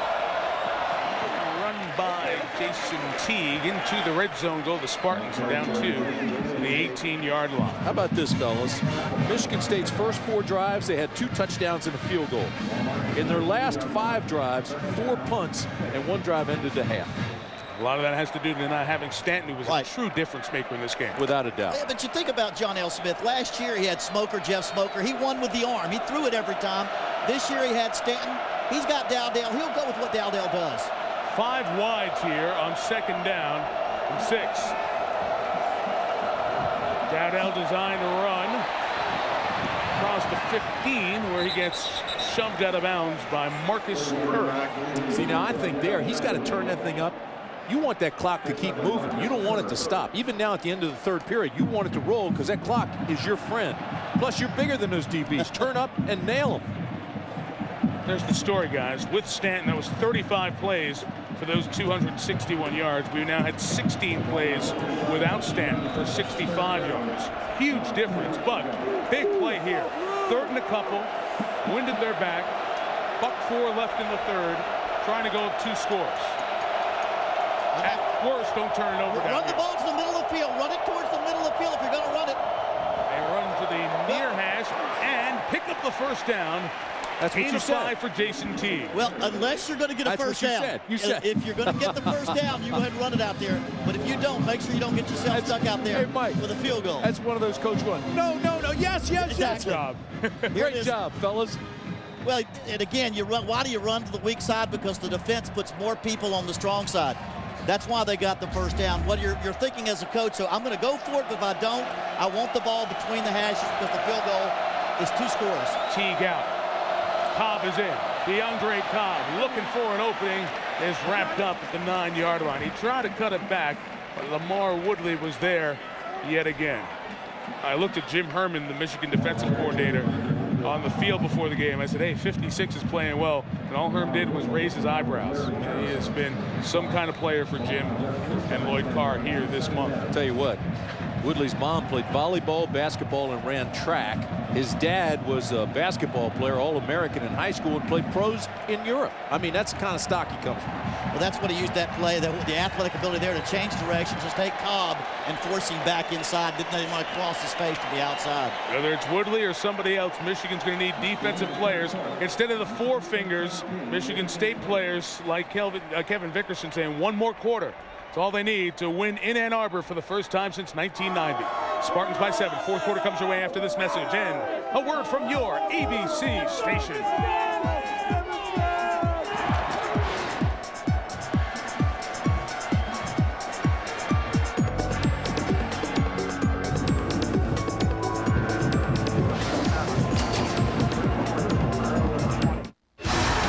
Watching college football on ABC Sports, home of the full championship series.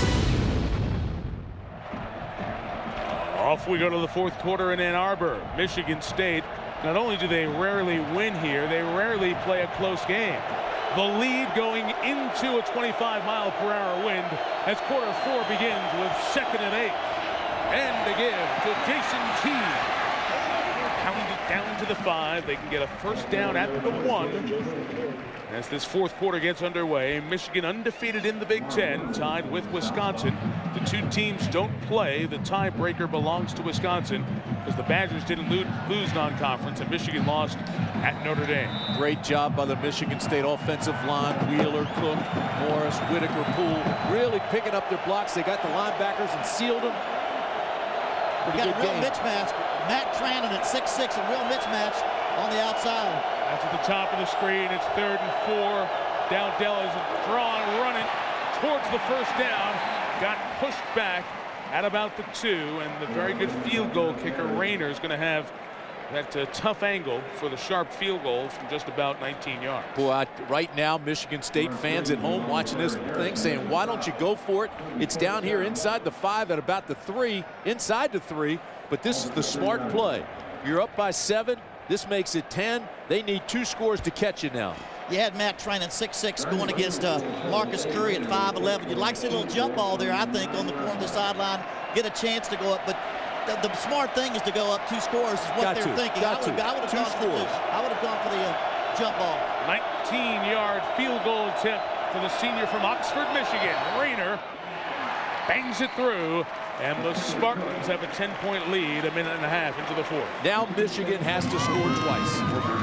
And they've got to do something besides throw those quick outs. They've got to get a Braylon Edwards running across the field laterally, 10 to 15 yards downfield, full speed, utilizing his ability. Nobody can make plays like he can, catching that football and running with it. You know, guys, we talk about this rivalry. Lloyd Carr's been a part of it for 25 straight years, except for 1 or 2 in there. John L. Smith, just the 2nd time he's been a part of it, but he knows the importance of this game this afternoon. I mean, there's a measuring stick right there. University of Michigan. For us, they're the measuring stick because they're, their pedestal's a little bit higher than ours, and we've got to get to them. They've got the target. We want the target. So from our standpoint, it's big. From a personal standpoint, it's big because you want to be the best, or you wouldn't be in this profession, right? And our kids want to be the best. So we have to beat the best to be the best. And right now, they're the best. That puts it in perspective for you. Now, before Michigan's 27-20 win at Spartan Stadium last year, the home team won 10 of the last 11. But right now, State's trying to get back and repay them for last year. Line drive fielded by Preston at the 4. Steve Preston almost broke a punt return. The ball came out. Was he down already? Let's see. The ball came out as Preston was rolling over. The referee's looking over to the official on the side to see if we get a point that the ball was down. I don't know if anybody had a call if the ball was down or not, guys. I didn't see any official close enough. They say he's down. To want to make that call. Usually when you see official right there quickly making the call, the progress stopped first of all. Ground can't cause a fumble, so that was a good call. Well, his forward motion stopped.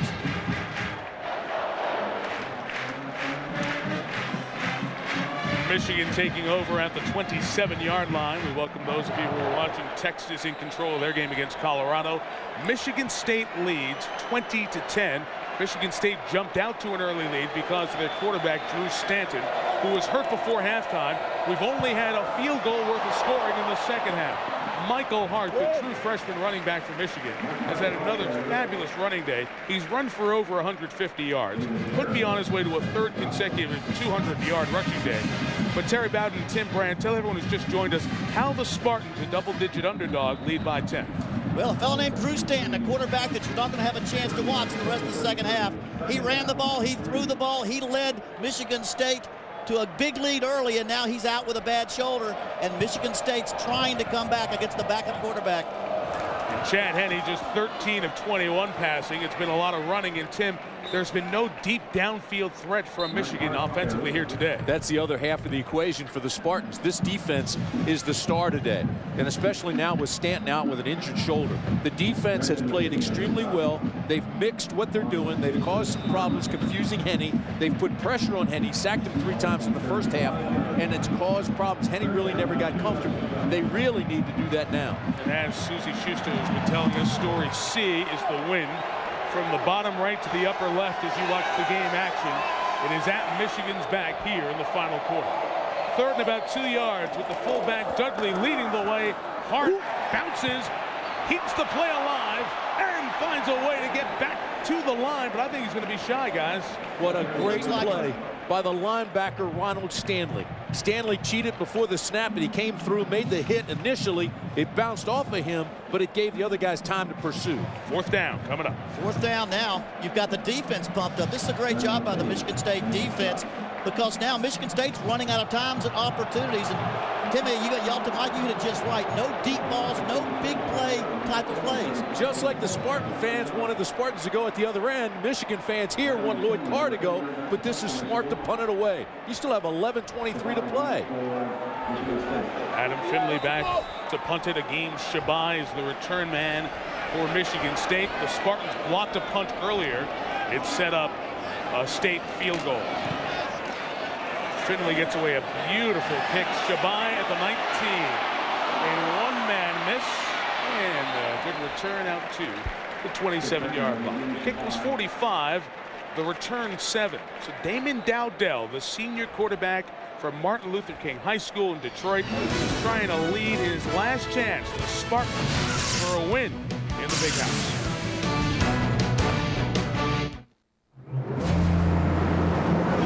Just a better team. You know, you got Marlon Jackson, you got Steve Preston, Braylon Edwards. Blowout. Blowout. Blowout.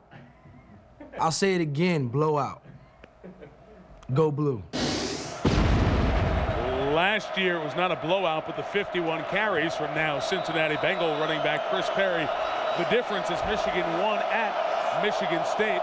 The Spartans trying to return the favor. Up 10, throwing on 1st down. Dowdell's pass is caught by Agim Shabai. It's down at the 38, game of 11.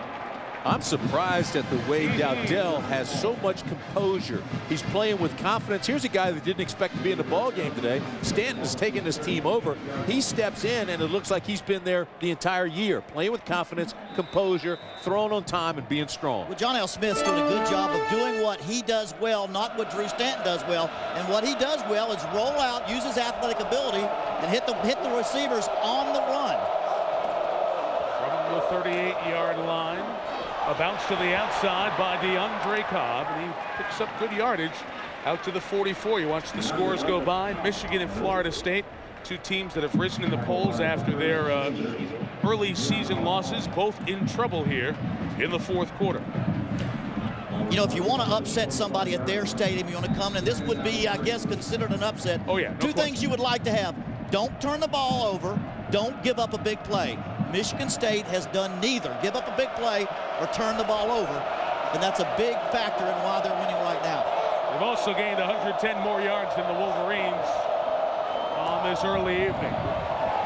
Cobb searching, probing for space. Only gets a couple of yards, but most important for the Spartans, Lamar Woodley's tackle came inbounds as we tumble under 10 to go. Very patient, letting his blockers develop, trying to get what he can out of the play.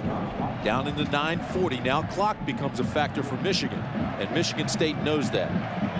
Big 3rd down play here. They get a first, move the chains. They continue to shorten the game. Every 1st down, if you're running it well, kind of takes off another 90 seconds. Just take your time getting out of the huddle. The advantage of having a senior, 50-year senior in Dowdell, able to control the situation. 5 receivers, no backs.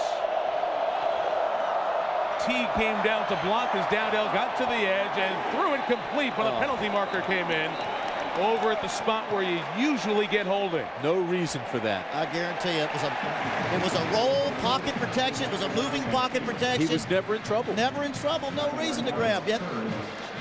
And it stops the clock. Kyle Cook, the left guard. Holding on the offense. Number 74. 10-yard penalty from the previous spot. Repeat 3rd down. The sophomore from Macomb, Michigan, picked up the flag. Well, that's number 74. Here comes 36. That's McClintock.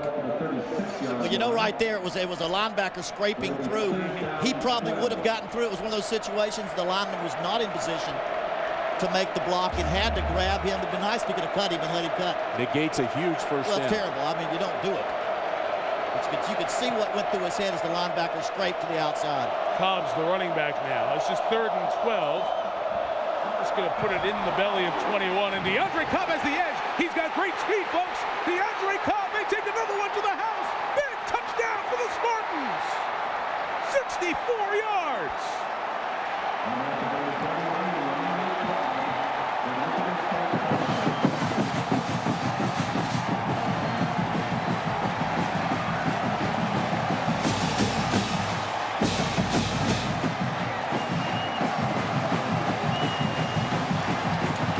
And other than the gang here in green, there are 111,000 on hand.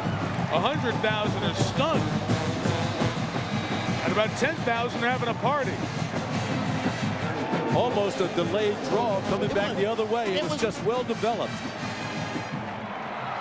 DeAndre Cobb at a long touchdown run earlier gets another one here. Dave Rayner to add the extra point. It was a 72-yarder from Cobb 3.5 minutes in that really sent the message that the Spartans were here today.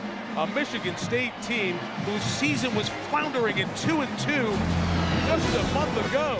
They could win 3 in a row and win in Ann Arbor for the first time in almost 13 years.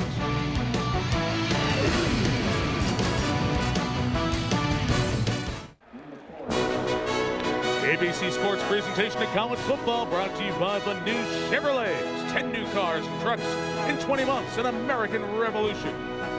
Singular Wireless and TIAA Prep Financial Services for the greater good. All those happy young Michigan fans carving their pumpkins, and watch their defense get carved up here. 427 yards. Michigan's given up 304 on the ground. A couple of long runs by DeAndre Cobb helping that total. Cobb on the day, 159 yards and 2 touchdowns.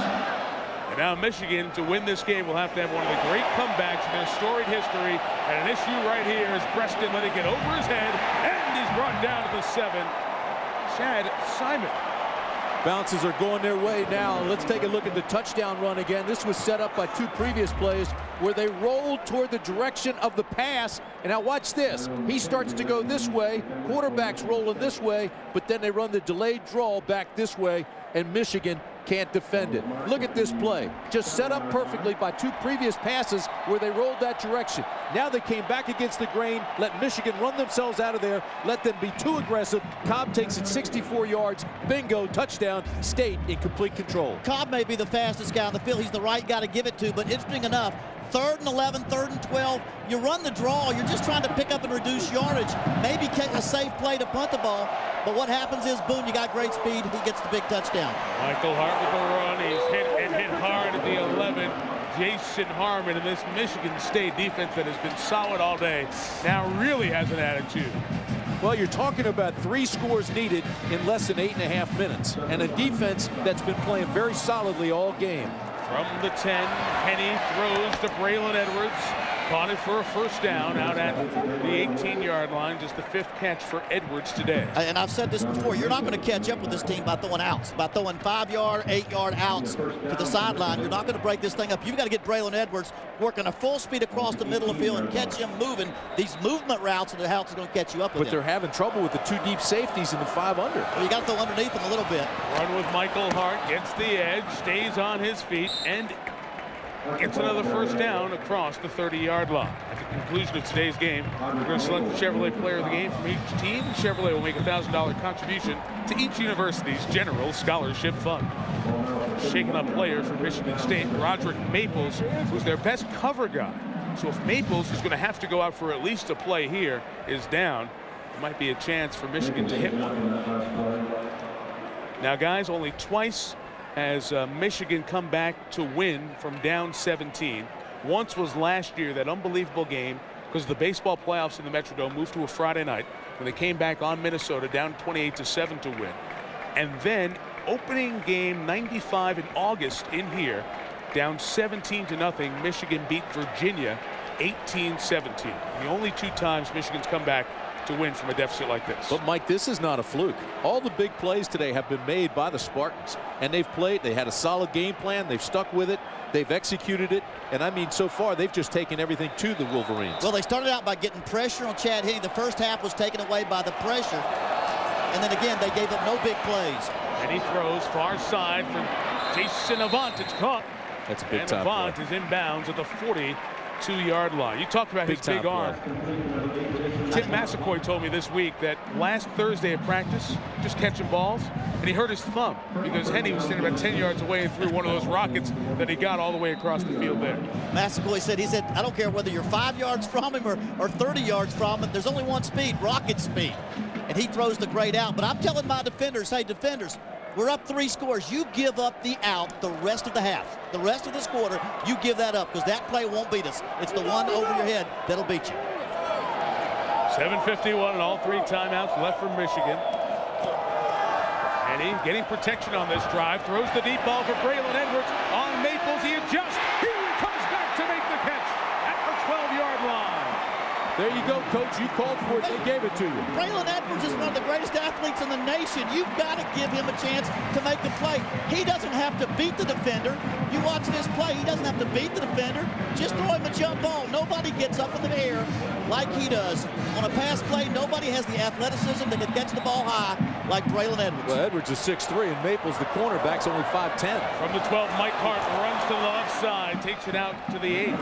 Gain of 4 on that one. Ronald Stanley made the tackle. How much of a factor was it that Maples got hurt? They knew he was hurt, and they went after him. The play he came back on, the very next play. Michigan ran there, not sure what they're doing as they try to get set up and conserve time. Henne out of the gun, throws again to the corner. It is incomplete.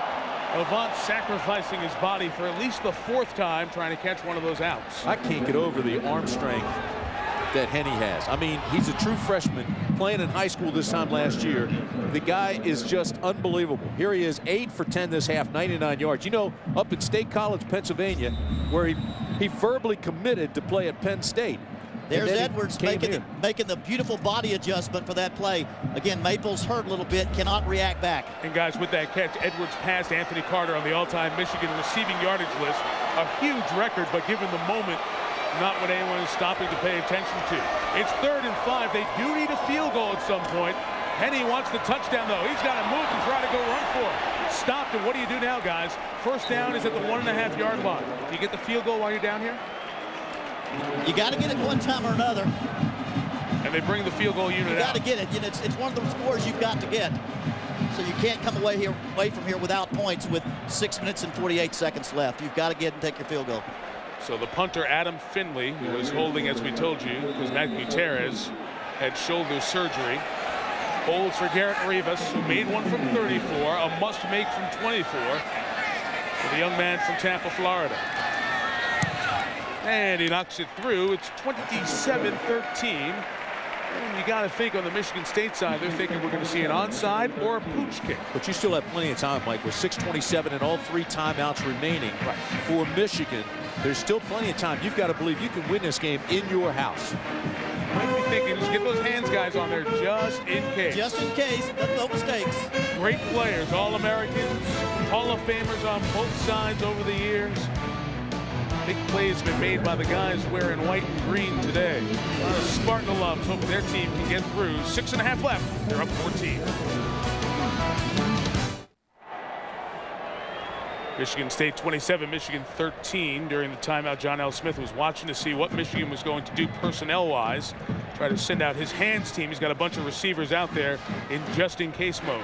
This all becomes about clock management now, game management by both head coaches, because there's still time to steal this ball game from Michigan, and Michigan State's trying to shorten the game and walk out of here with a win.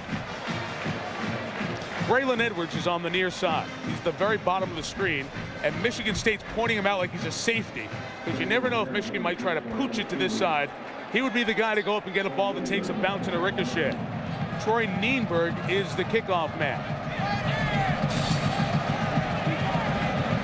Angle to the right. Rivas, the other kicker's off to the other side, and Rivas kicks it, tries to get the big hop. It's free! Michigan has it! Brian Thompson Peterson recovers. It didn't go 10 yards. Yes, but it touched the They Michigan touched the State. defense first? Yes, I think it touched Michigan defense State. first. How about that? Well, when you get the ball, you've got to jump out and try to get it. If it's a hop, you want a good high hop instead of a short hop. But that one came right at the defender. Couldn't handle it, just like you draw it up. It hit Ryan Woods of Michigan State. Let's take a look at this. I thought Michigan got down there. This is a great designed onside kick. Well, he rips right where he's got to hit. No question about it. Absolutely. Well. Now, 14-point game. They brought both kickers out. They didn't know which way it was going to go.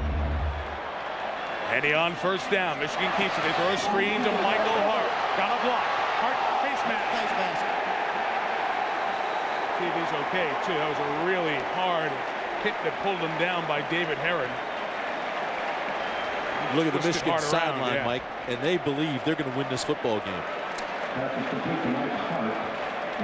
Probably going to be a 15-yard face mask. Yeah, these are unintentional, but you got to let go. When you feel it, you got to let go. You don't intend to ever grab a face mask. The key is to let it go. Personal foul, major face mask on a defense, number 41. 15-yard penalty, and it did end their run. Automatic. First down. Hart comes off.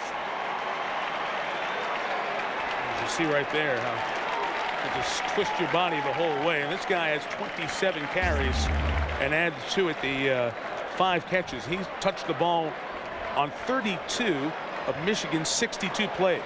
You know, one of your keys this week was stopping Michael Hart. It was the one thing Michigan State could not do. They didn't give up big plays. They didn't turn the ball over, but they did not stop Michael Hart. So now, guys, Pierre Rembert comes in the game, and we talked about this with the Michigan coaches, Terry Malone specifically. The veteran backs, a sophomore, junior, and senior, all got passed by 2 freshmen. Rembert's the one who stayed the course the most, and now he plays important time. Because he's a blocker, a pass blocker. From the 36, he stays in to block Timmy as Henny loads up for Edwards, a jump ball, and it is taken away by Edwards. Spectacular touchdown!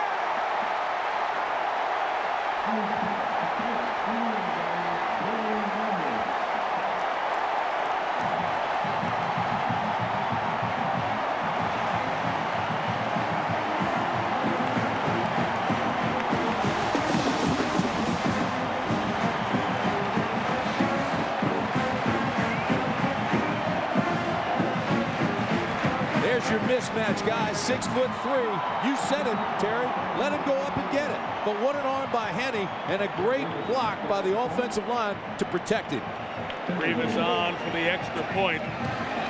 In 15 seconds, Michigan gets a field goal, recovers an onside kick, and gets Braylon Edwards, the all-time yardage leader in Michigan history, to go up and make a big play. And they still have 3 timeouts. And 6-12.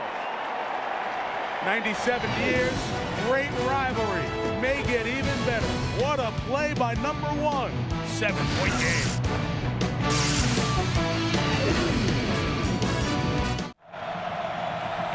With the touchdown, Braylon Edwards past Desmond Howard, second on the all-time Michigan list.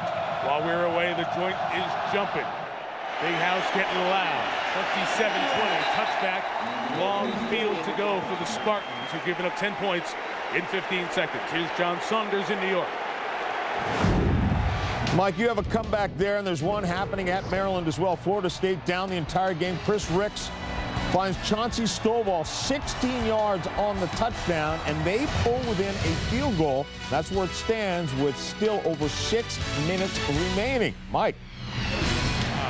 Rick's in their 3rd straight road game. Syracuse, Wake Forest, and now Maryland, where your dad's teams had to come back. Well, Maryland's lost 3 games in a row, but their defense has played well every week, and you know they're going to get one somewhere down the road. Everybody wearing maize and blue in this place right here believes they're going to win this football game. Well, this defense has to step up and play well now if they are going to. From the 20, down, hands off. Jason T, 1 yard if he's lucky. Mar Woodley has been all over here in the second half. Now, you can't just go conservative here for Michigan State. You can't go conservative. Look for them to roll that quarterback out so they have some room to make something happen. Strength of that Michigan team, that inside 7. Awful hard to run against between the tackles of Michigan. Maintain your composure. That's right.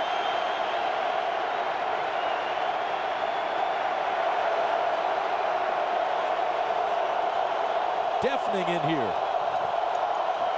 Dowdell will roll, try to throw, pressured, got away from the Roy Manning tackle, and the pass is complete at the 25-yard line. Pick up of 4 with the tight end, Jason Randall, but he's out of bounds, so the clock stops at 5:26 to go. Mike, that was a difficult throw. First of all, he had to escape a tackler by being strong.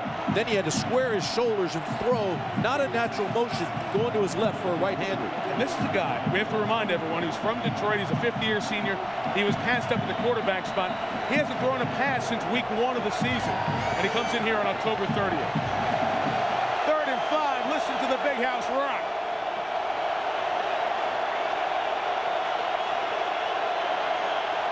Press man coverage for the Wolverines.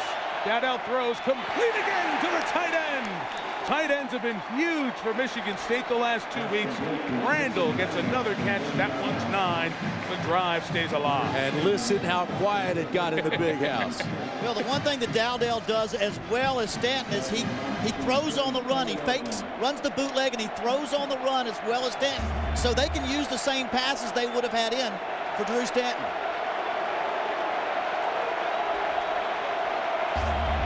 If you didn't see our first half, it's the option that you're not seeing this half. That's movement by the tight end Randall, who made the 2 big plays. It's going to be 1st and 15 now. Start. Offense. He couldn't hear the snap count. 5-yard penalty for the previous spot. Go first down. The noise in here, he could not hear the snap count. No, this is where though you'll see linemen either be touching each other on the knee or something, but you've got to watch the ball out of the corner of your eye. That's exactly right. The pass protection, you can be touching each other's hands. In a 3-point stance, you got to be watching the ball.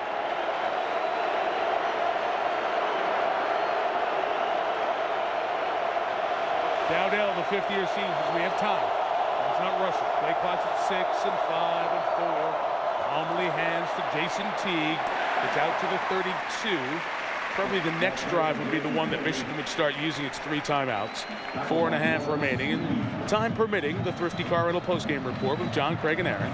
They'll have highlights, analysis, all the good stuff that happened around the nation today. 2nd and 12 ahead. Michigan State 4-3, but 3-1 in the league, trying to hand the Wolverines not just their first conference loss of the season, but their first loss in 14 games here in Michigan Stadium. 2 hands protecting the ball as Teague breaks through. Penalty marker down again as Teague is brought down at the 36-yard line. Kyle Cook penalized a few times before with a hold. It would either be 3rd and 8 or 2nd and 22. Worth thinking about, don't you think? Both of these teams, Mike, are thinking Big Ten title. And we heard the Michigan State players tell us it's all in their hands. Holding on the offense, number 74. 10-yard penalty in the spot of the foul. Still 2nd down. 2nd, 22. Drew Stanton was telling us yesterday, if we take care of business and we come in and we beat Michigan and we keep moving on down the line, it's in our hands, our destiny. We control it.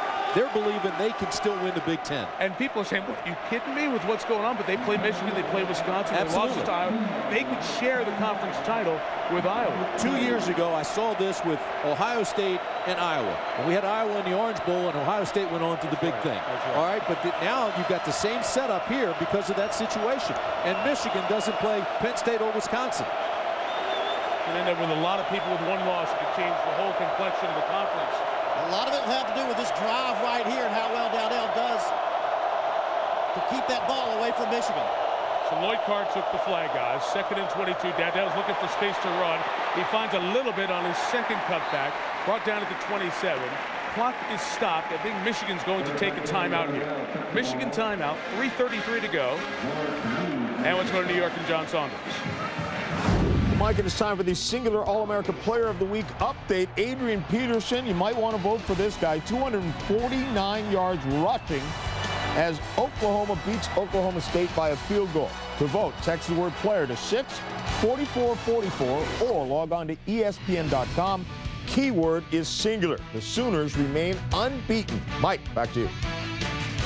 And John, as you and the guys were talking about at halftime, we still have the 7 unbeatens with Boise State winning yesterday impressively over Hawaii. The BCS standings brought to you by Allstate show us Oklahoma right up there near the top with Miami. USC still running strong. Miami number 3, Auburn number 4, both on the road. Florida State fighting against Maryland right now. Utah has been great. They play San Diego State tonight. California with 1 loss. Georgia has been on top of Florida most of the day. And Texas handled Colorado, as some of you saw earlier today on ABC. Florida State had to come from behind last week to win, and here again against Maryland on the road. Not a strong on-the-road team, your dad's They played well, and they went back to Chris Ricks in that game, just like here, where you've gone to a different quarterback. And Dowdell is playing like a senior, though. He hasn't been a starter very much, but he is playing like a veteran. Drew Stanton can only watch. He hurt his shoulder at the end of the first half. 3rd and 16. They need to get to the 44. A screen set up for DeAndre Cobb. The speedster trying to do it again. He's knocked down at the 26-yard line. Michigan's going to take a timeout here after the loss in 2. And the Spartans are going to kick into the wind. 3:24 left. Wolverines 1 timeout remaining, and Steve Preston going back for the punt return. Key to that play is big defensive end Pat Massey got out there and turned the screen back inside to the pursuit, did not allow the runner to get outside, turned him back in. You're Michigan now. The 4 don'ts of the kicking game come into play. Don't be offsides, don't rough the kicker, don't let the ball hit the ground, and don't clip. If you do those 4 things, you're going to get great field position with plenty of time left on the clock. Again, the wind. Bottom right to upper left in your screen. So Dave Rayner kicks into the wind to Breston. What he's done, he has tried to kick a low line drive that's skipping and tough for Breston to catch. A couple of times he's made a nice play. A couple of times it hasn't been a deep kick. So we'll see how he's able to execute it here. First time out, second time out of the half. 1 left for Michigan, guys. You talked about it, Timmy. Great point to bring up. The Big Ten standings. Why it's so important. Wisconsin, Michigan up top at 5-0. They don't play this year because Wisconsin went unbeaten and out of the conference. They hold the tiebreak. Iowa with a win today. Michigan State would stay there with 1 loss and, more importantly, create a divide. I don't think people expected Minnesota and Purdue to lose 3 games in a row and 3 out of the last 4. That's what's happened. It's become opportunity for Michigan State to move up here in the Big Ten standings.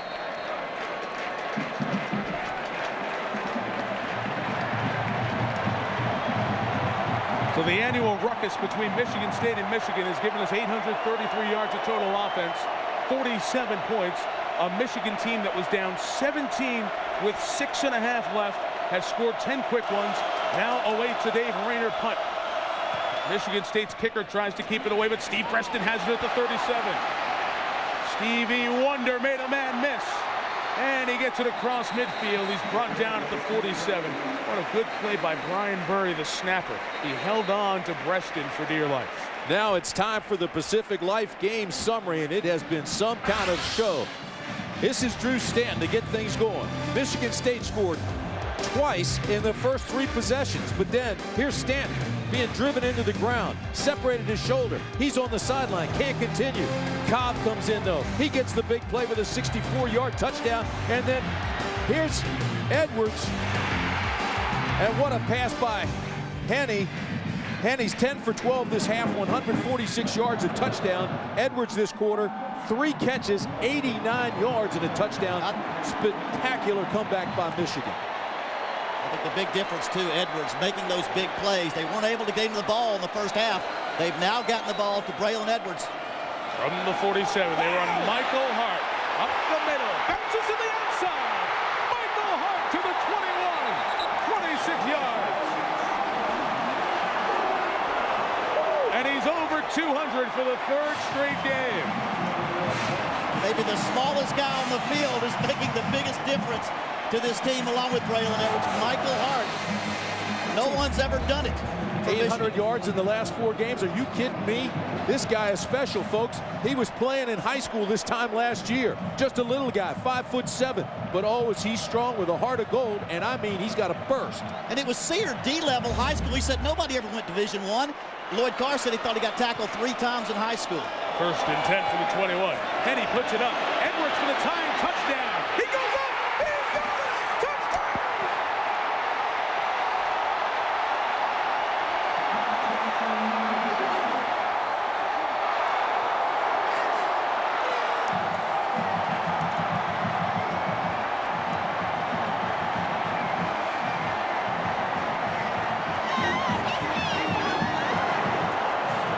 Just add to those numbers for Henning and Edwards. And again, it's a mismatch because Edwards is 6'3", working against a 5'10" corner. A lot of bumping and grinding, but just throw it up. Great strong throw by Henning and a great catch. Huge kick. Rivas makes it in 3 minutes, 28 seconds. Michigan is gone from down 17 to tie the game. And it's been the big three. The two kids and number one who came back for one last year. Well, he didn't wear that one jersey for injuries at all. In Michigan language, that's Superman, that number one jersey that he's got. That's why he's wearing it. And the great thing about Braylon right here, he does not have to be open. Get him the ball, and he'll jump up and make the catch. Very physical player, led the Big Ten with 14 touchdown catches a year ago, and single-handedly bringing Michigan back here. Put it up, Henny, and let the big guy Edwards go up for it. Another touchdown for Braylon. You know, so many times an offensive play caller will see the cornerbacks bailing out, and they won't want to throw it deep. They want to stay with the out, stay with the out. When you got a great athlete, even though the corners are bailing, you've got to give him a chance to catch the jump ball. Let me tell you something, Coach. Braylon Edwards battles with Marlon Jackson every single day in practice. That's the best cover corner in the league. Wind at their back, DeAndre Cobb unable for a kickoff return.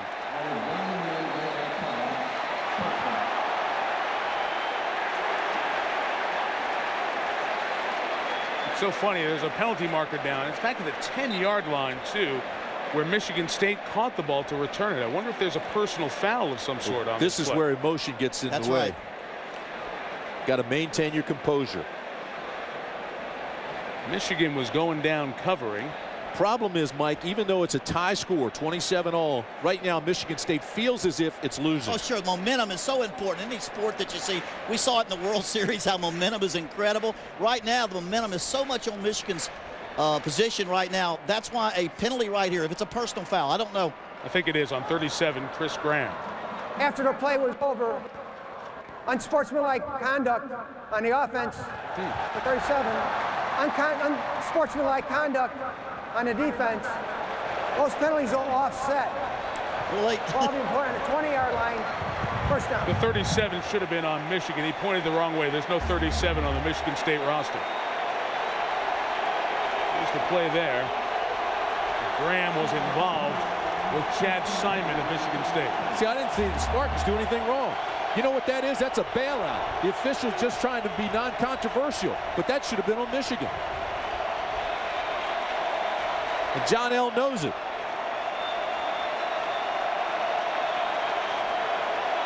DeAndre Cobb is the running back.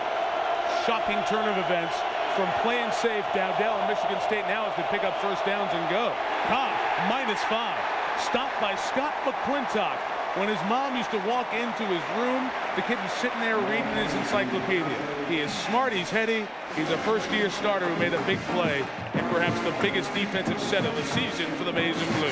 Fellas, I've been there. Right now, Michigan State players feel like they're in the eye of a hurricane.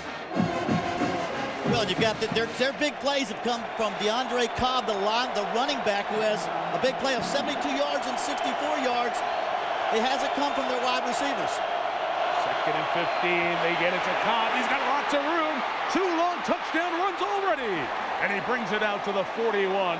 A pickup of 25. Big play for the Spartans. Remember, they're going into the wind, but they've got a really good, strong-legged field goal kicker in Dave Rayner. Same play as the touchdown, delayed draw. That's the delayed draw. They've got to be ready to handle that play. When he rolls out, when the quarterback rolls out to throw, coming back to DeAndre Cobb to the backside. Career day for the man who went to junior college at Antelope Valley. Thought he was going to Baylor until a Michigan State call came and bailed him out. From the 41. That's movement on Michigan State. It'll be 1st and 15. Prior to the snap, ball start. Offense, number 79. 5-yard penalty to the previous spot. Still first down. Right tackle Sean Poole. And if there's one difference in this Michigan State offense in the second half without Drew Stanton, it's the option like you saw there. That's maybe the second snap of option we've seen with Dowdell. The first half, Drew Stanton hurt them very badly, hurt Michigan badly with the option play they don't have in the second half. Michigan trying to pull off the greatest comeback inside the big house. 1st and 15. Cobb bounces to the outside. McClintock hit him first, and he got banged by Gabe Watson. 100 seconds left. Michigan 1 timeout, Michigan State 3. This is amazing. With every big hit, the oohs and ahs from the crowd.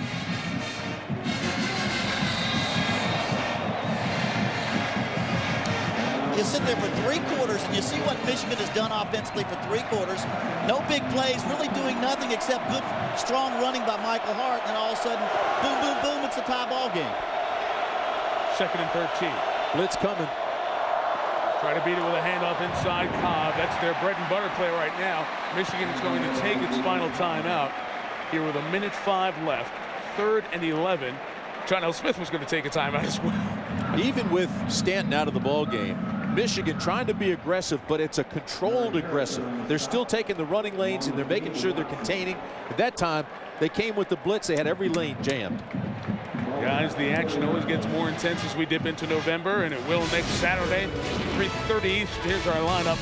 Minnesota, Wisconsin. You'll see the unbeaten in the Big Ten, Wisconsin, in action. Oregon against California, and a Big 12 and a ACC game. That will be announced tomorrow, 3:30 Eastern, 12:30 Pacific, here on the home of the Bowl Championship Series, ABC Sports. 900 yards of total offense, 111,000 people. It's been an opportunity for Chad Henne and Michael Hart, 2 guys not from the state of Michigan, to learn what this rivalry is all about.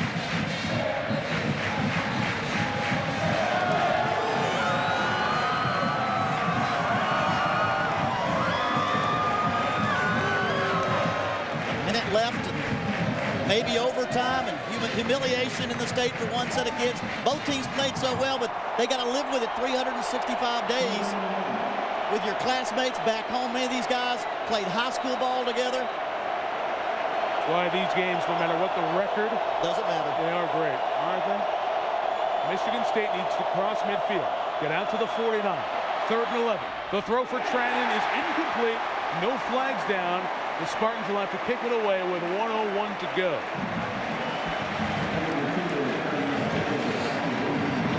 Still not a panic situation for Michigan State. No. You just got to get a good punt, execute it, cover it, and then let your defense do its thing.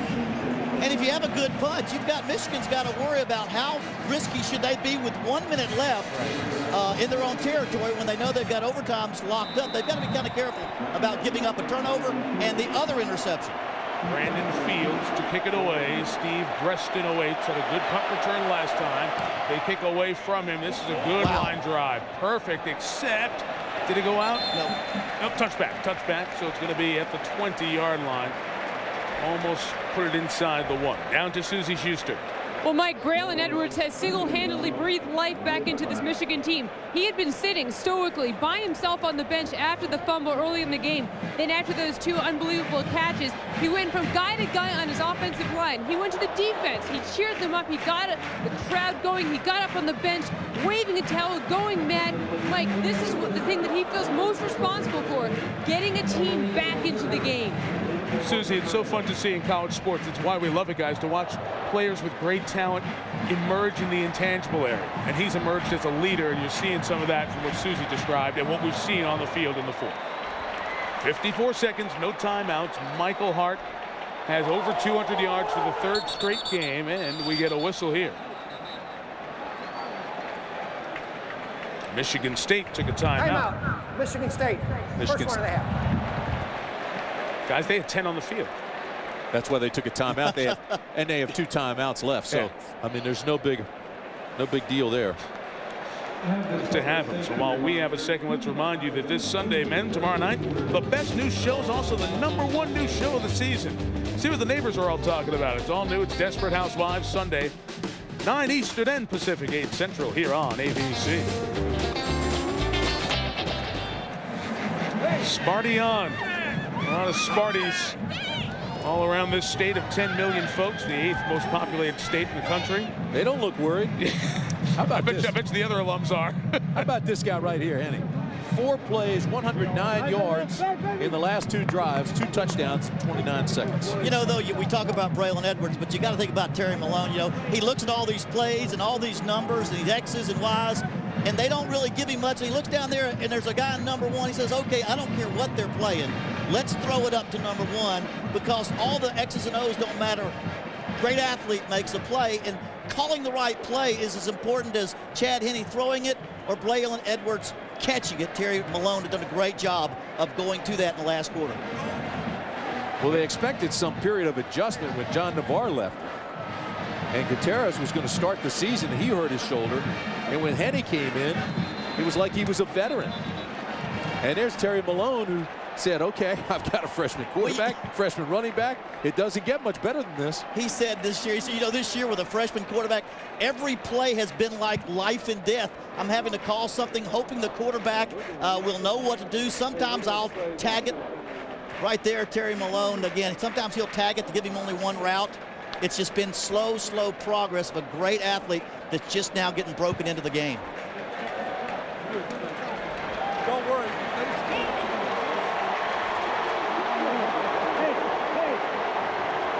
Michigan's only played 2 overtime games since the rule went in at the start of '97, guys. One was here against Penn State in 2002, the only overtime game in the history of the Big House. Michael Hart's first down carry up the middle for 3. Michigan cannot stop the clock.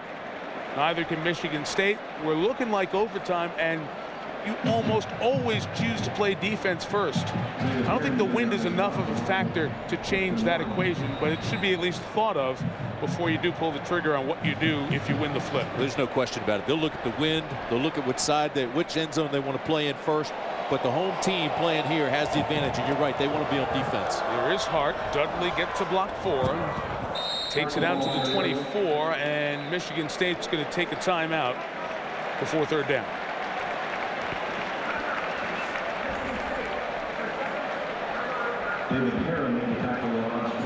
Michigan has no timeouts left. Michigan State won. We have 3rd down coming up in a 27-all game. The Wolverines were down 17 with 6.5 to go. Michigan State jumped out to the big lead, dominated play because of their quarterback Drew Stanton, but the sophomore hurt his shoulder on the second to last drive of the second quarter. Damon Dowdell has come in. He has a touchdown run, hasn't made any mistakes, but Michigan State went into conservative mode. The Spartans just lit up number 1. Braylon Edwards, their playmaker, the best guy in maize and blue, and he caught 2 jump ball touchdowns to get this game back to tie. The way they came back, Henne to Edwards, Henne to Edwards, and they were just jump balls. And I mean to tell you, Henne's got a strong arm for a true freshman. Here's the touchdown, and there's your guy. He's 6'3". Chad Henne puts it up for grabs, and watch your All-American go up and pull it off the top of the helmet of Hayes. Almost like an identical play, but this is the next touchdown. Put it up, let him go up and get it. 6'3", 208 pounds, can jump out of the big house. Very physical guy, and he made both touchdown catches to tie it at 27. Michigan State has its timeout, so Michigan, if they run the ball here, the Spartans will take it, force Michigan to have to punt, try to put on a punt block. And he gives it to Hart. The running back got a block from his fullback Dudley, goes down to the 27, and the Spartans stop it with 9 seconds left. One last chance for a block punt. You'd almost need the punt to roll into the end zone now because the timeout was taken, this last timeout. But you'd almost need the blocked into the end zone now, because I think if it rolls around very long, 9 seconds are going to be over. Very smart play by Michigan State. Full use of their timeouts. Well, keep in mind, it's a very good punt block scheme that Michigan State has. They already got one today. All they got to do is get somebody in there, get that block, and you've got a shot. Why is Michigan State so desperate to pull one off here in front of 111,000? It's been a while since they've won. They are 2-9 in this place over the last 20 years. The last time Michigan State won in Ann Arbor was 1990. Remember, Tico Duckett scores the touchdown with 2:04 left. And this is the controversial play. Desmond Howard tackled, almost pulled down the 2-point conversion. These are the pre-overtime days. Didn't pull it in, and George Perlis rides off with a win over number 1 Michigan. 1990, the last time that Michigan State drove the 64 miles down 96 and 23 to come here to Ann Arbor and come out with a win. Playing for that Paul Bunyan trophy. Have you seen that thing? I look up to it. It's 4 feet tall. I have to look up to Paul Bunyan. I thought you were dancing with it. Michigan State does send a return man back in Shabai. They have 10 on the line. Finley able to get it away. Kicks it towards the sideline. Out of bounds, guys. Close enough where they might have a shot at midfield with 3 seconds left. They'll have a chance at a jump ball in the end zone. Just a 26-yard kick. Now, if I was John L. Smith, I'd be asking for 2 more seconds on that clock. Well, we have a second, guys. DeAndre Cobb and Braylon Edwards are Chevrolet players of the game.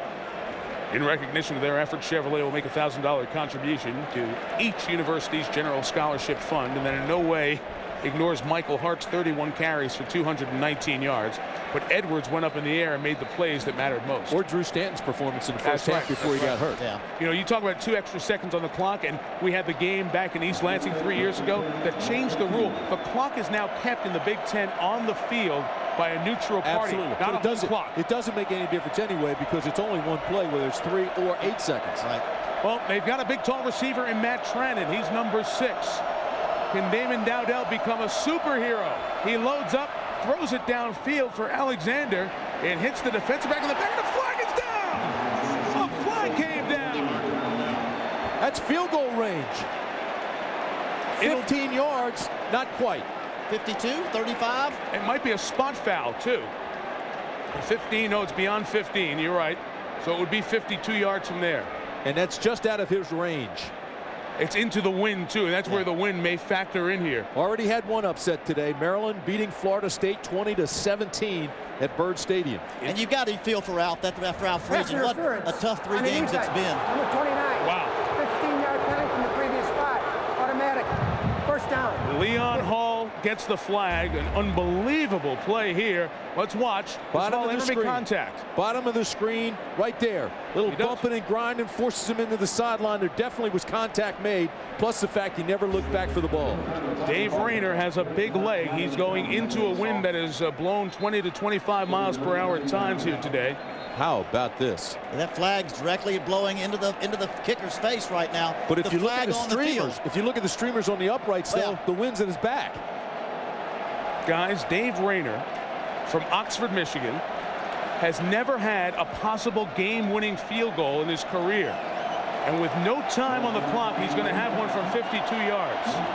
His longest 46, he missed a 50. That was with the win. Well, now he's got his dream opportunity. The chance to kick a game-winning field goal. Michigan's going to come after it, try to block it. The 97th meeting comes down to this play from 51. Rayner isn't long enough. No, and we will go to overtime. That wind, way too much to ask for. We'll have a huge coin flip coming up. There's no question. That ball got up. It looked like a wedge shot that just stopped to hit the. Just put on the brakes. It hit the wall, but it looked like it was accurate enough to make, except no way with that wind knocking back. All right, so overtime comes up after 907 yards, 54 points. How about a little bit more of Michigan State? OT next.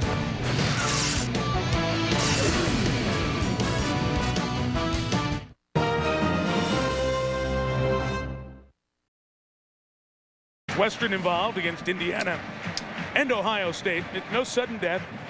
Point flip. Decide if you want the ball or not. Starts at the 25. It's like playing baseball. You play top and bottom of the inning. You do it twice. In the third overtime, then you start with teams must go for 2. Almost always the team that wins the flip decides to play defense first. Because it's just like baseball. You want that last at bat. And you want to know what to do. You want to know whether you have to go for a field goal. Let's go listen in. That's a tail. Tails, he said? Tails. It's tails. You've won the toss. You're going to go on defense. Obviously, you're on offense. What side of the field do you want to play on? We'll go that way. All right. Michigan State won the toss, and they will go on defense. Michigan goes on offense, 25-yard line, going that way. Back in a minute with overtime. The second overtime game in the history of the Big House. You're right back. The whole overtime will happen in the first session down this way, which is good win for both teams, wind at their back, but student section down here, so when Michigan State gets on offense, it'll be loud. You can pick up first downs. It's just the normal rules of football. Michael Hart, the workhorse, into the hole. He takes it to the 21, a gain of 4. That's his 32nd carry of the night, guys. There's definitely a strategy in overtime. I've been in several overtimes. It's very important. Oh, that's important now. Michael Hart banged up. Important to get the first down without taking too many risks, because you want to make sure you at least have a field goal. But at the same time, you do not want to play conservatively, especially on defense. One play can beat you. You've got to be as aggressive as you've been throughout the game. Just get your first down, so that least you get is a field goal. That running back is the true freshman, Max Martin. I haven't seen him on the field yet tonight. From the 21, here comes Edwards on the bubble screen. Braylon Edwards is wrapped up, brought down at the 16, well snuffed out by the free safety, Jason Harmon. And Harmon was trying to rip the ball, Mike, and by doing it, Michigan picked up another 1.5 yards. Michael Hart comes back in, Max Martin back out. I've called his name several times, guys. We talk about the true freshman there and Henny and the true freshman Hart. Their fullback, Kevin Dudley, makes block after block after block, not allowing that first man to make contact on Hart. Keep an eye on the guy in front of him, Dudley, here on 3rd and 2. Out of the eye, big formation. They're going after the first down. Little toss. Braylon Edwards through the block. Didn't get it. Nope, Hart could not get to the corner. Maybe that ankle slowed him down. What a play by Roderick Maples. It's 4th and 1, and Michigan will come on to try a field goal with Garrett Rivas. Well, Michigan has to decide here where they want to go for 4th and 1. They've already made the decision to go for the 3. But I'd ask for a measurement. What are they about it? Well, it's a long yard. It's a long yard. Now, you got to get your 3 here. You got to at least force Michigan State now to at least think about a field goal first, because a field goal here will beat you if you don't get it. 34-yard field goal. Rivas, who seems to always make the big kick, goes through his routine, rehearsing a Bible verse, reminding himself what to do, and knock it through. But that's a big stop for Michigan State. Touchdown wins it. They know it. Now, Michigan State's got to get that first down. That's right. Roderick Maples, great stop, open field tackle. Got beat over top Braylon Edwards earlier during regulation play, but that's a great play for him. So now, guys, it's up to Damon Dowdell. 50-year senior, walked off this field as the starting quarterback 2 years ago in a 49-3 loss. Coaching staff came in, lost his job. Didn't have it anymore. Now with Drew Stanton hurt, he goes from 3rd string to in there, and a chance to get Michigan State a huge win.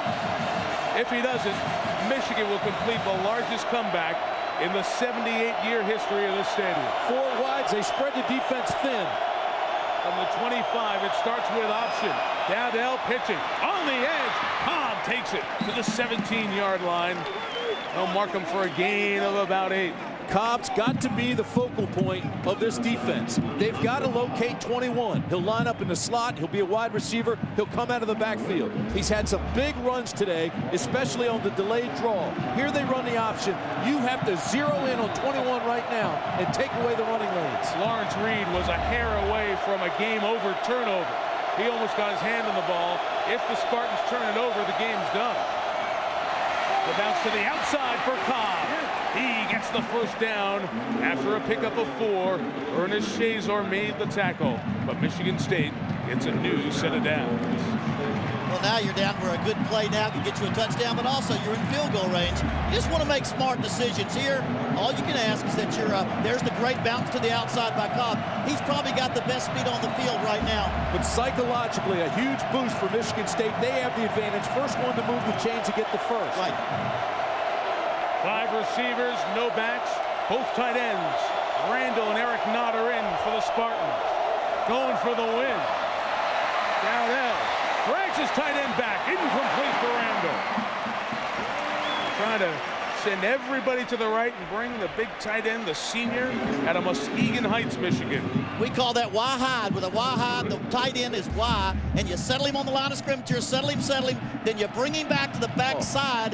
He had him, Coach. Just had him open, couldn't get it. Don't think it would have gone for the score, but it would have put you right down there, possibly for another first down. They work on that one all the time in the red zone. Cobb's back in the ball game. They have ace formation. And again, they split them all the way across the field and thin them out. 2nd and 10. And the option again. Cobb again. He's at the 10. He's at the 5. Very close to a first down, a yard shy. We'll have 3rd and about 1 coming up. The big house sounds like a library now. Except for those Spartan fans who are hoping and wishing that their team will get it done here. Again, you've got to locate 21. You see they split you. They try to create space, so you know they're going to try to run 21. You've got to get on him right away, and they aren't doing that. Cobb, 267 yards on the year. 207 tonight. 3rd and a long one. And 5 for the win. It is Cobb bouncing outside. He's held back by Roy Manning. Ball came out. Let's see, was it ruled down? Yeah, it should have been forward progress stop, but nobody's pointing down to the ground here tonight. Now what do you do, Coach? You go for the first and you kick the tie? Absolutely not. You kick the field goal and you tie it up. Just testing you, partner. What, son? Testing you. I've won a few of these and I've lost one in 4 overtimes. Ferris State University is the place for career-oriented education in the state of Michigan. With its unique academic offerings, Ferris is a distinctive option for today's students. State-of-the-art facilities inspire hands-on learning, a hallmark of Ferris State University.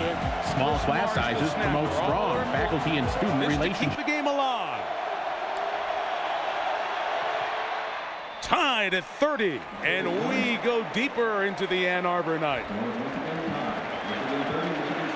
Time number 2. Spartans get opportunity 1 with the ball. Michigan State keeps going. 2nd overtime coming your way. Rayner and Rivas get it done in the first frame.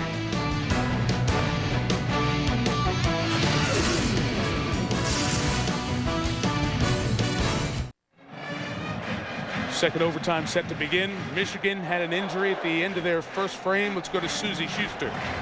Well, Mike Hart came off the sidelines in a lot of pain. He's been stretching out a thigh bruise in his right leg, walking up and down the sidelines, doing all sorts of stretches. He's questionable to return. All right, Susie, thank you. Hart did come back for that 3rd down play, didn't have the speed to get there, and here is what happened here in overtime. Took that shot, the helmet right on the thigh. And that bruise, with the cool weather, it won't get better. That bruise will get tighter and tighter, I would think, as we go on into overtime. I wouldn't think you'd see him again. Jason Harmon, good tackler, too. And, I mean, he brings a punch with him. Have to come out here to start the 2nd overtime to go through the same drill we just did. The 2nd overtime series. Michigan, your choice. You're going to go on defense. That means you get the ball. Which direction? You want to go that direction, you said? No, you better. Michigan State will take the ball at the 25-yard line, going in that direction. A little bit of confusion, almost panic. Brings back memories, folks. I've had players totally mess it up. Go out and do the wrong thing. Go out there and you tell them and they just say the wrong thing. And you notice that you always have the other official out there after what happened back on Thanksgiving when the Steelers were here in Michigan playing Detroit. We had the confusion with the Jerome Bettis coin toss call. Well, it's rare that you're there to see something that's never happened in Michigan football history, because this is their 1139th game. They've been involved in everything, every possible way, but it's their first double overtime game. For the Spartans, with an almost as long football history, it's their 2nd ever overtime game. The other one went to double overtime. It was back a 38-31 win in the Nick Saban era on homecoming in East Lansing over Indiana. I feel like a local. I've been involved in both these overtimes in the big house. Penn State a couple of years ago. Spartans start with it from the 25. Dowdell looks to throw. Looking downfield to Agim Shabai. Onto the 10-yard line. A kid from Detroit threw to a kid from Farmington Hills. 2 Michigan guys on the 15-yard game. Got to be impressed with Dowdell. He's still showing a lot of poise. He's still throwing in rhythm. Shabai comes up a little bit lame there. He's got a flat tire now, but Dowdell's so big, so strong, and he throws the ball very well. Yeah, to hit that play on Marlon Jackson, you have to think with all the holding calls on Marlon, he's a little bit leery about grabbing hold or playing his tight in his coverage. That was a nice first down call, guys, wasn't it? Excellent. First and goal.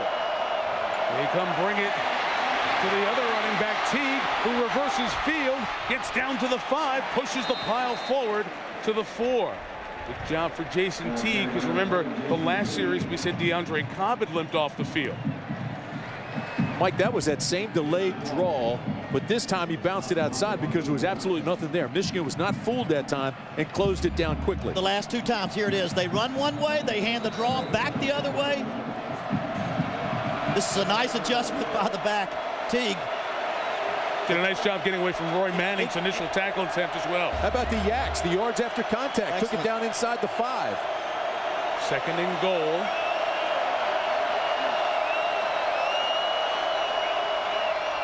There is Teague following to the right side. Boy, he gets stuck in the hole. Man alive, what a hit. His forward progress got him down close to the 2, though. That's Ernest Shazer. He's led the teams in tackles, I believe. He leads the teams in tackles. Ernest Shazer made the big hit on Purdue's Dorian Bryant last week. Look at this knock him back. Look how far down he goes, and look where they mark it. They mark it on about the, where they put it on the 3? Yep. It was Lawrence Reed who started that hit on the bottom. I was going to say, there was somebody Shazer, right underneath Ernest Shazer who got that hit first. But we used to call those knock-em-backs when you hit them and they go backwards.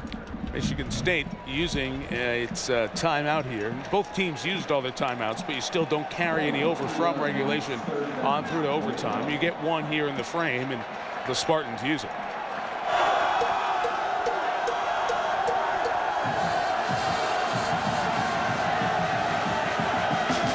Well, tonight on the wonderful world of Disney, once you get ready for Halloween with the network premiere of Monsters, Inc. That'll be good stuff, plus a special sneak preview of the new film, The Incredibles. That's at 8 Eastern and Pacific, 7 Central. And don't turn your clocks back before you catch an encore performance of TV's #1 news show, Desperate Housewives.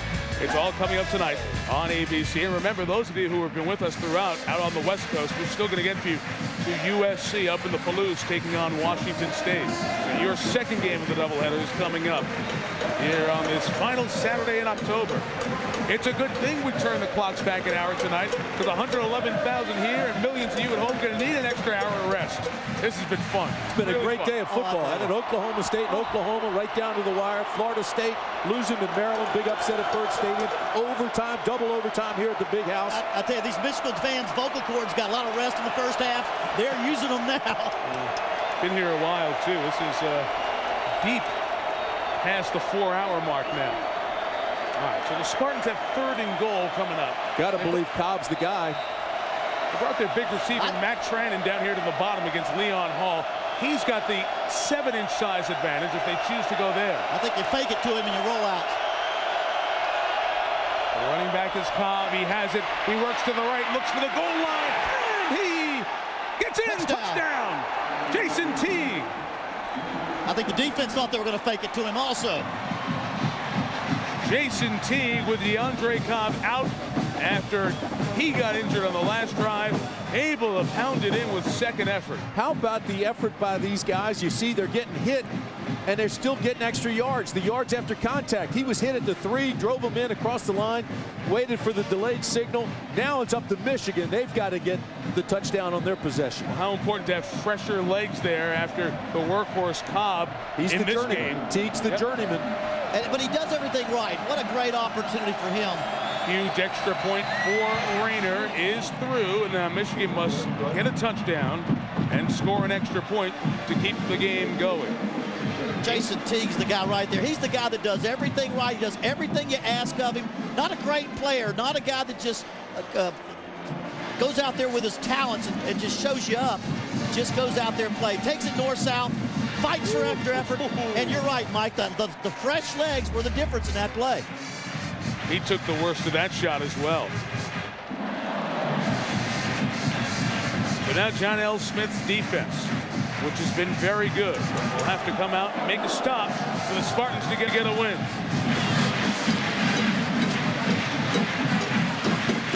Kevin Dickerson, 91 up front, has been terrific. 44, Ronald Stanley, the middle linebacker. Roderick Maples, the cornerback out of Cass Tech High School in Detroit. Those are the players who might make big plays. Pierre Rembert is the running back in for Michigan. Got to be looking for Braylon Edwards. Spartans stop or turnover, and they win. Henne starts Michigan's double overtime. Throwing to Jason Avant. 7 yards. Get up to the 18-yard line. Michigan State was thinking the same thing. They had 2 guys out on Braylon Edwards. Jason Avant, I think he thought he was going to get hit, though. He kind of caught it, kind of rolled over to take a hit. Nobody hit him, and he fell down. But it's a good first down play. Gives you 2nd and 4. And a good read by Henne. He saw the double coverage on his guy, Edwards, so he went to the other side. Rembert out. Max Martin in at running back. Dudley, the fullback, in the offset eye to the right. Quick toss to Edwards. Can he make a play on the edge? He does. At the 15, at the 10. 1st and goal, Wolverines. Taking it down to the 8-yard line. If that's not a great call, you know they're not going to play him tight. Right. Give him the ball. They've gone downfield. You got a one-on-one there. That's just like taking candy from a baby right there. You're the corner, though. You've got to square up, come under control, bring your legs under you, and make that play. Roderick Maples has played just like the MO on him. He makes great plays and makes some mistakes. He gives all his effort. But a guy like Braylon Edwards right there, he's hard to beat. And Maples going wherever Braylon goes. They watch the huddle, break him, I'm coming to find one. How about those numbers? That's a career for some people. Max Martin, the freshman, is the running back this time. 1st and goal for the Wolverines. It is Martin, the kid from Alabama, who takes it down to the 5. So both running backs who have carried for over 200 yards on the night. Michael Hart, Michigan, 224, and DeAndre Cobb, Michigan State, 205. Both going out with injuries here in overtime. And in the 2nd OT, a couple of other running backs have to answer the call. Martin out now, and they bring Pierre Rembert, a more experienced running back in. Rembert more of a pass blocker than he is a runner. These are little things that, if you're on defense, you've got to notice that. Know the personnel. Be really watching through the tight ends when you're playing them. Watch through the tight ends to the backfield. Make sure they don't block down and release. 2nd and goal. Just like that. And he throws. It's caught by Massaquoi and dropped. Massaquoi had his hands on it. Tim Massaquoi, the tight end. His problems in 2003 were drops. Too many of them. Caught 5 against Purdue. Dropped that one there. That's well defended play. And again, you've got to pick up little tips like that. You bring in a pass blocker, little play action. They roll the other way. He's open. Should have made the catch. Got to catch the ball. And that's what I was saying. Remember what I said? You got Rembert in, think pass, watch through the tight end to the backfield. So if you see him release off his block, you're right there. Massaquoi usually catches those. He catches those. He's been real sure-handed. That's why he's been a starter this year. He has really improved his hands through hard work over the summer. That is the final and only Michigan timeout of this overtime. Guys, after the struggle for Henne in the first half, that was just his 3rd incompletion here in the 2nd half. What a phenomenal comeback in the 4th quarter by Michigan. That was unbelievable. A scoring barrage, down 3 scores with just over 6 minutes to play, and they came back to tie it. And we should point out, in their history, Michigan has only come back from a 17-point deficit twice. The game in Minnesota last year on a Friday night where they won in the Metrodome, and then the opener back in '95 in here against Virginia. Great catch at the end of the game to give Michigan an 18-17 win.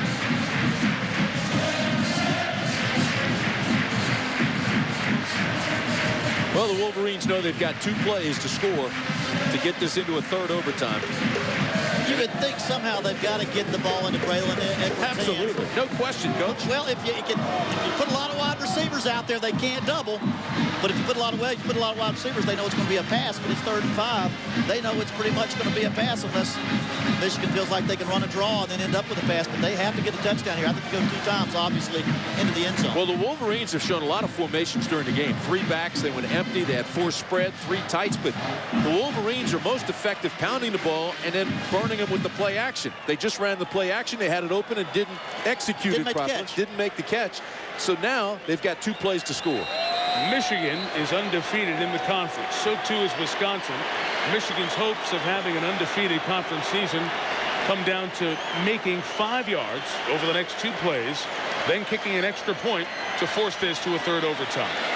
They're going to double Braylon. They empty the backfield. 5 potential receivers. Here is Chad Henne looking in the back for Avant. He goes up and he caught it. Touchdown! Oh, I've got to see that. It didn't look like he was in. What a great catch. Jason Avant in the deep corner. That's the same corner where they made the play in that 17-point comeback against Virginia. They need an extra point to send this to a third OT. Great decision by Chad Henne. They double. Braylon Edwards, you had one-on-one with Jason Avant. Goes up, gets 1 foot down. Great effort. Are you kidding me? You talk about body control, getting your feet down, making the catch. This is terrific, folks. Jason Avant has been the guy Michigan's gone to change the sticks, to change the down marker. He got the touchdown there. Must have extra points to get to a third overtime. Rivas right down the middle, and off we go to overtime number 3. Only need 1 foot in. He got that. We're going to the third. And remember, in the third overtime, you must go for 2 if you score a touchdown. Most importantly, Chad Henne looked over to Braylon Edwards. They took the safety, put it over top, and went back to Jason Avant one-on-one coverage for the tour. Overtime number 3 from the Big House when we come back.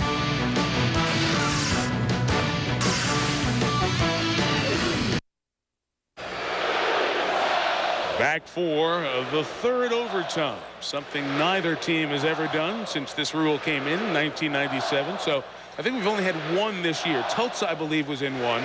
A game that's given us 994 yards and 74 points. In any case, as we head to this third overtime, matter of fact, it was last week, Tulsa and Nevada played a 3 OT game. It was won by Nevada, 54-48. The key is that second line down there. Starting the third overtime, teams must go for 2. This game started at 3:30. The temperature was 70 degrees. People now putting on heavy coats as the front comes through and the temperature starts to drop. And they say it'll be down in the 30s by the end of the night. 989 yards of total offense, 74 points. I mean, what a spectacular afternoon in Ann Arbor it's been. I tell you, these kids, I mean, these players, Stanley right there, what a job he's had. Avant, what a catch. So many heroes in a game like this. Michigan State will go on defense. You're going to go on offense. You're going to go in which direction? That one? Yes. Michigan State will go on defense. Michigan will have the ball at 25 in that direction. First down. It's one thing that always happens. You kind of continue your momentum. And you swing in the bottom of the second, then the top of the third frame when you go through overtimes like this. Michigan leads the Paul Bunyan series 30-19-2. And about an hour ago, John L. thought this one was in the bag. Michigan with a phenomenal comeback. Jim Herman there, defensive coordinator. He looks up there and he sees 518 yards for Michigan State. Wonders what else he can see right there. Lloyd Carr just saw something that he didn't like. And he asked for the ball in this hash mark. On the left hash. Jim Herman, the defensive coordinator, want to see if his defense is going to have to hold State to a field goal or a touchdown or nothing. We've seen overtime frames, obviously, in the past where neither team has scored. Toughest thing is to stay focused in overtime. Third overtime begins from the 25 with Henne. Looking Edwards' way, comes back to Avant, and miscommunication. It goes away and incomplete. Second and 10 coming up. I say stay in focus, Mike. If you take one play off in overtime, it could cost you the ball game. It's not like regulation. I mean, one play, it's done. That was the beauty of that Miami-Ohio State championship game. They had 15, 16 snaps. The national championship was on the line each snap. So there are coaches who don't like this overtime philosophy because of the number of plays involved, and it really wears the kids down. And think about this. The ball starts at the 25 and automatically a 42-yard field goal from the first snap.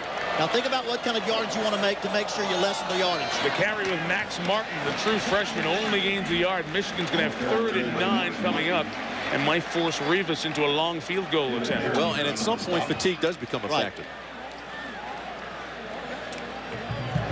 You look at Herons now having a tough time getting up. He's the linebacker. He made the tackle. He's going to wobble off the sidelines, and now that weakens them in the middle. Both teams are liberally substituting defensive players at this point because you really have to. Yeah, this is the 158th play of the night. Well, there's no question that Stanley's your bell cow at linebacker, but with Heron out there, weakened in the middle. Jaron Hayes has the coverage on Braylon Edwards this time, guys. 3rd and 9. Michigan needs to get to the 15 to keep it alive. And he throws. It's caught by Edwards. He's in the end zone. Touchdown.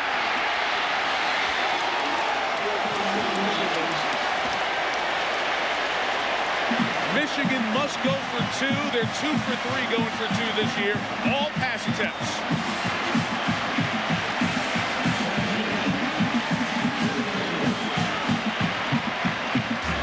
touchdown for Braylon Edwards, 35th in his career, second to Anthony Carter. That's an All-American move right there. The first one, the second move, the catch, and then he just sprints to the corner. Here's the key, Michael, in two-point conversions. 44% success rate on two-point conversions. That man right there, he got open on that slant because he's caught fade route. He's caught fade route. That cornerback was worried about one thing, the outside shoulder. He gave him the outside shoulder, wide open on the slant. Chad Henne put it right on the money. Great call, Coach. Good point. Now, after the top of the hour, some of you tuned in for Monsters, Inc., the network television premiere. It will be seen in its entirety, except out on the West Coast, where we might get you to USC Washington State by halftime. But we're going to get you there, we promise. We'll get you out there as soon as we can. As the #1 Trojans are taking on the Cougars in Pullman. Sometimes it takes that long to get to the Palouse anyway. Two-point conversions defensively. Michigan State 1 for 2. They have stopped the one run attempt against them. The one pass against them going for 2 was converted. And as I said, the Wolverines 2 for 3 going for 2, all by pass, and they put Henne on the headsets upstairs with the offensive coordinator, Terry Malone. You know, they were showing pictures of John L. Smith there. He talked about, you know, this is the biggest game for everybody from Michigan. I'm not sure if it's everybody from Michigan State. I'm not sure if it's the biggest game for Michigan. If you asked everybody in these stands right now, this is the biggest game for Michigan. Henne, 4 of his last 7. Got a touchdown. Give the offensive line a lot of credit for picking up that blitz on the touchdown. If 3 receivers top, the tight end Massaquoi at the bottom. Rembert, the running back there, and we have whistles coming in from the side. And Michigan State is going to take a timeout. So that means the Spartans will not have a timeout at their disposal when they get the ball here in the bottom of the 3rd overtime. They either did not feel they were lined up properly, or they just want to see what formation that Michigan was going to use. The fan cheers from that. Braylon Edwards saying, come on. What a phenomenal game he's played, Edwards. You know, Timmy and Terry, we've seen a receiver catch 11 for 189, break the all-time Michigan passing yardage record. We've seen a running back at Michael Hart, a freshman, run for 224. DeAndre Cobb, that's a 3rd straight game, by the way. Hart's at 200. Right. DeAndre Cobb run for 205 yards. Sure. 1,000 yards of offense, so many stories, and what might end up being the equal of the largest comeback Michigan's ever had here in the Big House. Again, if you're just joining us, they were down 17 with 6.5 to go. Punched in the touchdown on that very next play. Recovered an onside kick, or kicked a field goal, I should say. Recovered the onside kick. And then got it back, and Edwards caught both touchdowns here in the 4th quarter. They changed the formation. They sure did. Yeah, I like that, don't you, Coach? Yes, I think that's definitely what you have a choice to do. Now, Michigan State at least has them in their 2nd favorite formation. Rembert, the running back. Edwards goes in motion. Wolverines going for 2. Henne throws for Massaquoi. Oh, catch! What a catch by the guy on a big drop a moment ago. Jim Massaquoi. 45-37 Michigan. You forget that Henne is a freshman. His vision is phenomenal. He sits back there so calmly and threw a dart to the back of the end zone. And remember, about 2 hours ago, I told you that Massaquoi was telling us this week that he hurt his thumb about 9 days ago because Henne only knows one speed, really hard, just out of practice, and he threw him a fastball. There came a fastball, and he hung on. No question, this pass is thrown hard, and he waits, and look at his patience. Throws to the back, and there's his guy, and what a catch he makes. Talk about concentration, knowing you got to have it. Well, that's the one thing Tim Massaquoi said. He's learned to do better. Concentrate on the ball, as well as catching a lot of balls in the offseason. He's learned to be much better at concentration. The running back's DeAndre Cobb. Michigan State must score and convert the 2 to get it to a 4th overtime. Davell throws. It's incomplete. Spartans want a flag. They're not getting one. Aaron Alexander was the intended receiver. Pass intended for Aaron Alexander. A surreal scene. The lights, the wind, the wrappers blown around. Here they are in the end zone listening to the band play while they're on offense. You've got 107,000, 110,000 people here.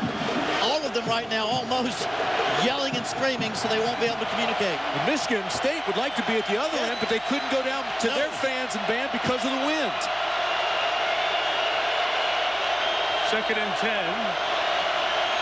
Cobb out as a receiver. They try to hit him on the wheel route. Marker's down on the other side of the field. Marker down in the secondary on the other side of the field.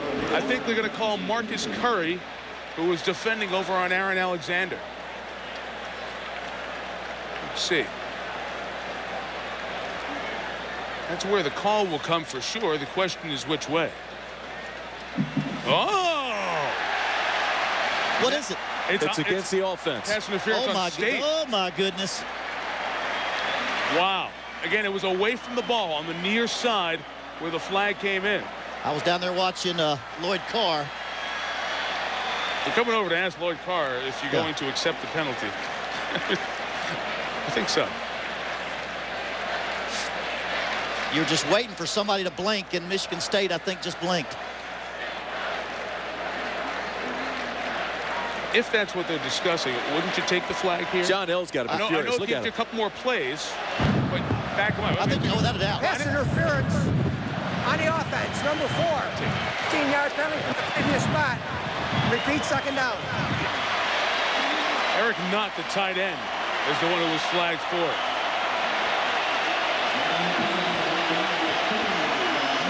Knott comes off the field. He was in the doghouse, didn't play 2 weeks ago. The Spartans, who've been so much better, they were penalized a ton last year. Only had 4.5 penalties a game this year. 14 today. 14 penalties. Now it's second down and a taxi ride for Michigan State. Second and 25. It's about a $3 fare. Just get part of it back right here. Get 10, 15 yards back right here. Don't go for everything. And just remind yourself, you're obviously in 4-down territory because field goals don't matter. Without a doubt. DeAndre Cobb, the back. 4 receivers to throw to. Dowdell throws it high. It is brought in at the 23-yard line. So Matt Trannon goes up and makes an 18-yard catch.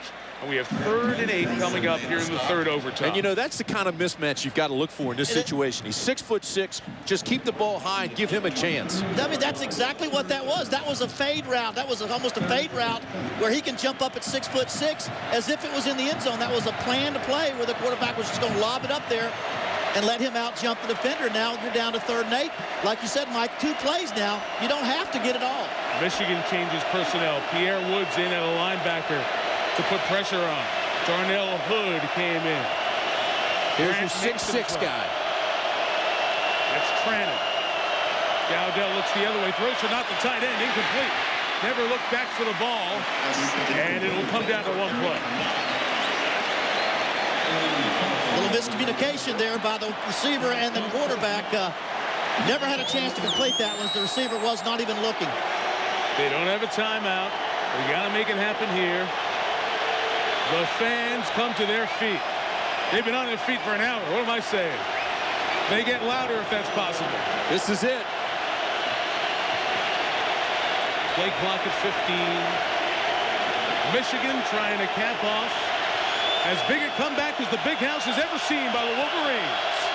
4th and 8. The game is on the line. Dowdell rolls. He throws to the end zone. Knocked away. Michigan wins.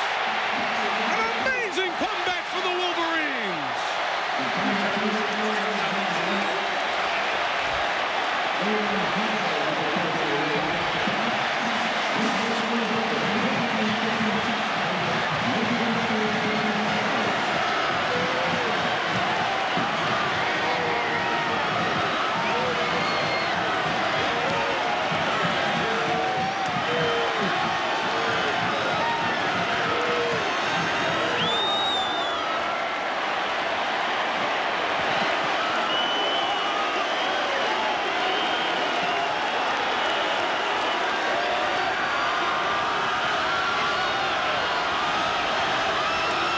Michigan State falls to 4-4, 3-2 in the league. Man, did they play their hearts out. But Michigan, Ohio State next. And Mike, Michigan stays in the hunt for the title, and they do it with tenacity, intestinal fortitude. I don't think anybody in this place gave them a chance when they were down 3 scores with 6 minutes to play in this ball game, and they came roaring back. And how about the play of Henne, and how about the play of Edwards? Those two hooked up for 3 critical touchdowns at times when they looked like they were out of it. And Michigan State losing their star quarterback, Drew Stanton, the entire second half, not having him Yeah, they gave up the points that brought them back, but they fought through overtime. They fought through second overtime. You talk about a great rivalry. I don't care what anybody says. I've been Auburn, Alabama. You've been to a million games. Michigan State is with them all. Michigan go to 8-1, 6-0 in the league. They're off next week. If they beat Northwestern and go to Ohio State and win the game, and that is all it's known as now, the game, then Michigan will share the Big Ten title with Wisconsin. And Wisconsin must hold serve the rest of the way for the Badgers to share the conference title. Michigan has kept alive its BCS and Rose Bowl hopes here today and tonight with this huge win. But these are the kind of wins, Mike, that they just give you that momentum toward the end of the season. Obviously, they're looking forward to that Ohio State game, so they cannot get caught up in that because they've got some business, as you said, to take care of before Ohio State. But this is a club with a win tonight that really has a lot of momentum heading through November. That's exactly right. They come out here, win this conference. If they don't have a chance to get back in the national championship, they're going where every Big Ten player dreams of going, every Pac-10 player dreams of going to the Rose Bowl, playing in the Rose Bowl. What a joy to be here in the Big House. Our final score, Michigan 45, Michigan State 37. We remind you that ABC Sports is online at ESPN.com. Search ABC Sports. Monsters, Inc. in its entirety for all of you except those on the West Coast. We send you to the Palouse for USC and Washington State. You're watching WXYZ 7. Now, Action News.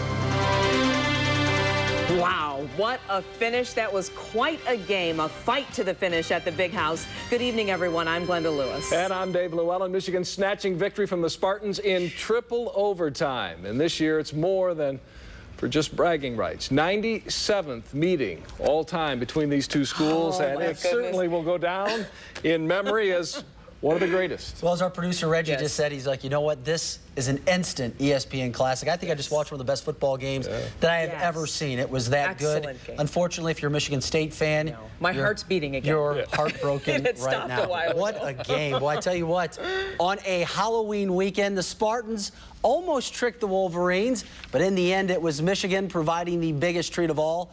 A come-from-behind, overtime, upset victory at the Big House, and what a game it was. You know, Michigan fans were hoping to scare away the upset-minded Michigan State Spartans, but it's State striking first in the first quarter. Senior DeAndre Cobb taking the handoff from Drew Stanton.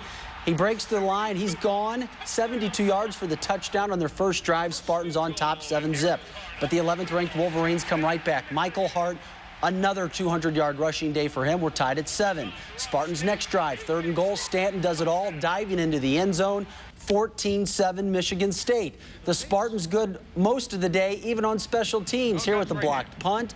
This would set up great field position. It would lead to a 22-yard field goal by Dave Rayner. 17-7 State trying to pull the upset. But here was a key turning point. Second half, Stanton tackled, hurts his shoulder. He would not return to the game. More on him later on.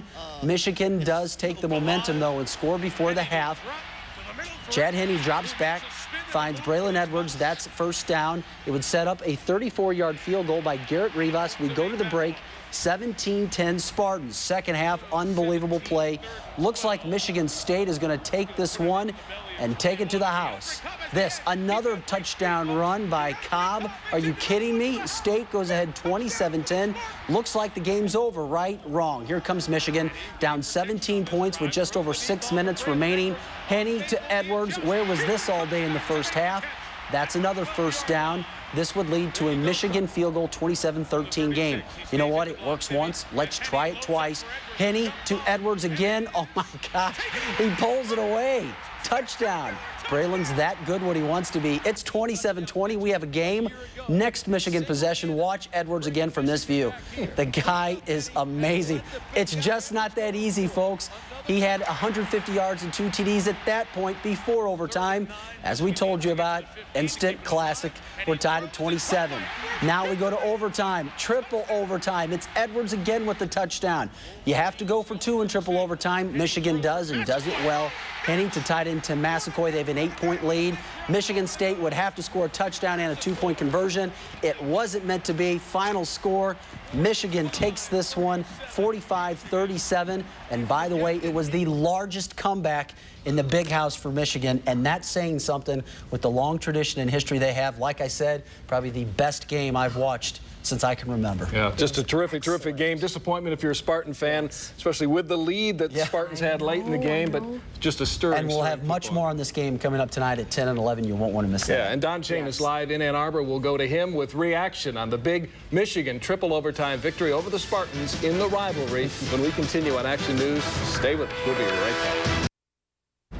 This rivalry is a state of Michigan tradition that dates back nearly a century, 97 years to be exact, and new generations are getting caught up in the spirit of the clash every year.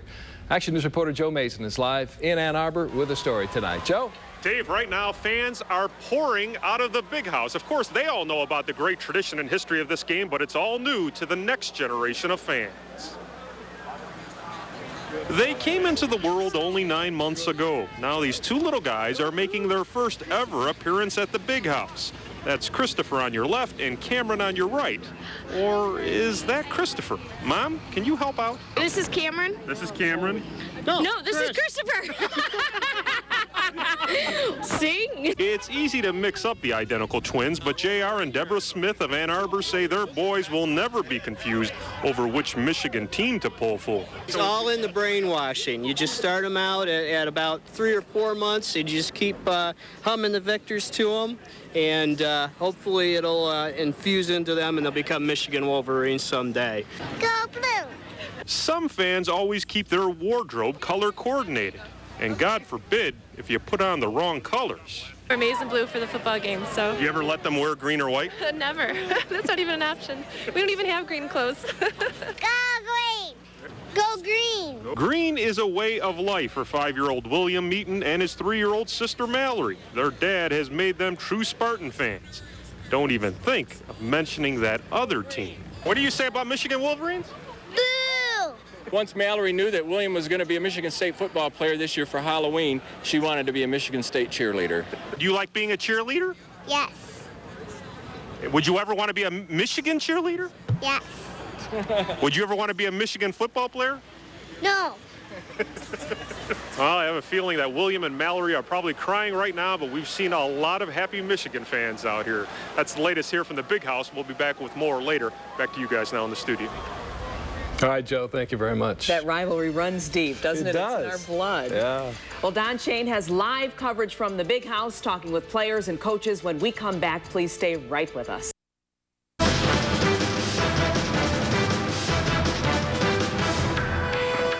And I'm Don Shane live in Ann Arbor outside Michigan Stadium with a bunch of Michigan fans. I must tell you, I've seen a lot of college football games. This may have been the greatest college football game I have ever seen. And I dare to say that Michigan might not have won this thing had Drew Stanton not gotten hurt, because he was terrific. I had a chance to talk to some of the Michigan players on the field right after the game. Here's Gabe Watson. Can you describe that at all? It's a moment that takes your breath away. The big game. Coach Harmon was talking about moments to take your breath away. And that's what life is all about, and this is one. Is that the greatest football game you've ever been involved in? Yes, the greatest ever. Did you think that it wasn't going to happen when you guys were down late in the fourth quarter?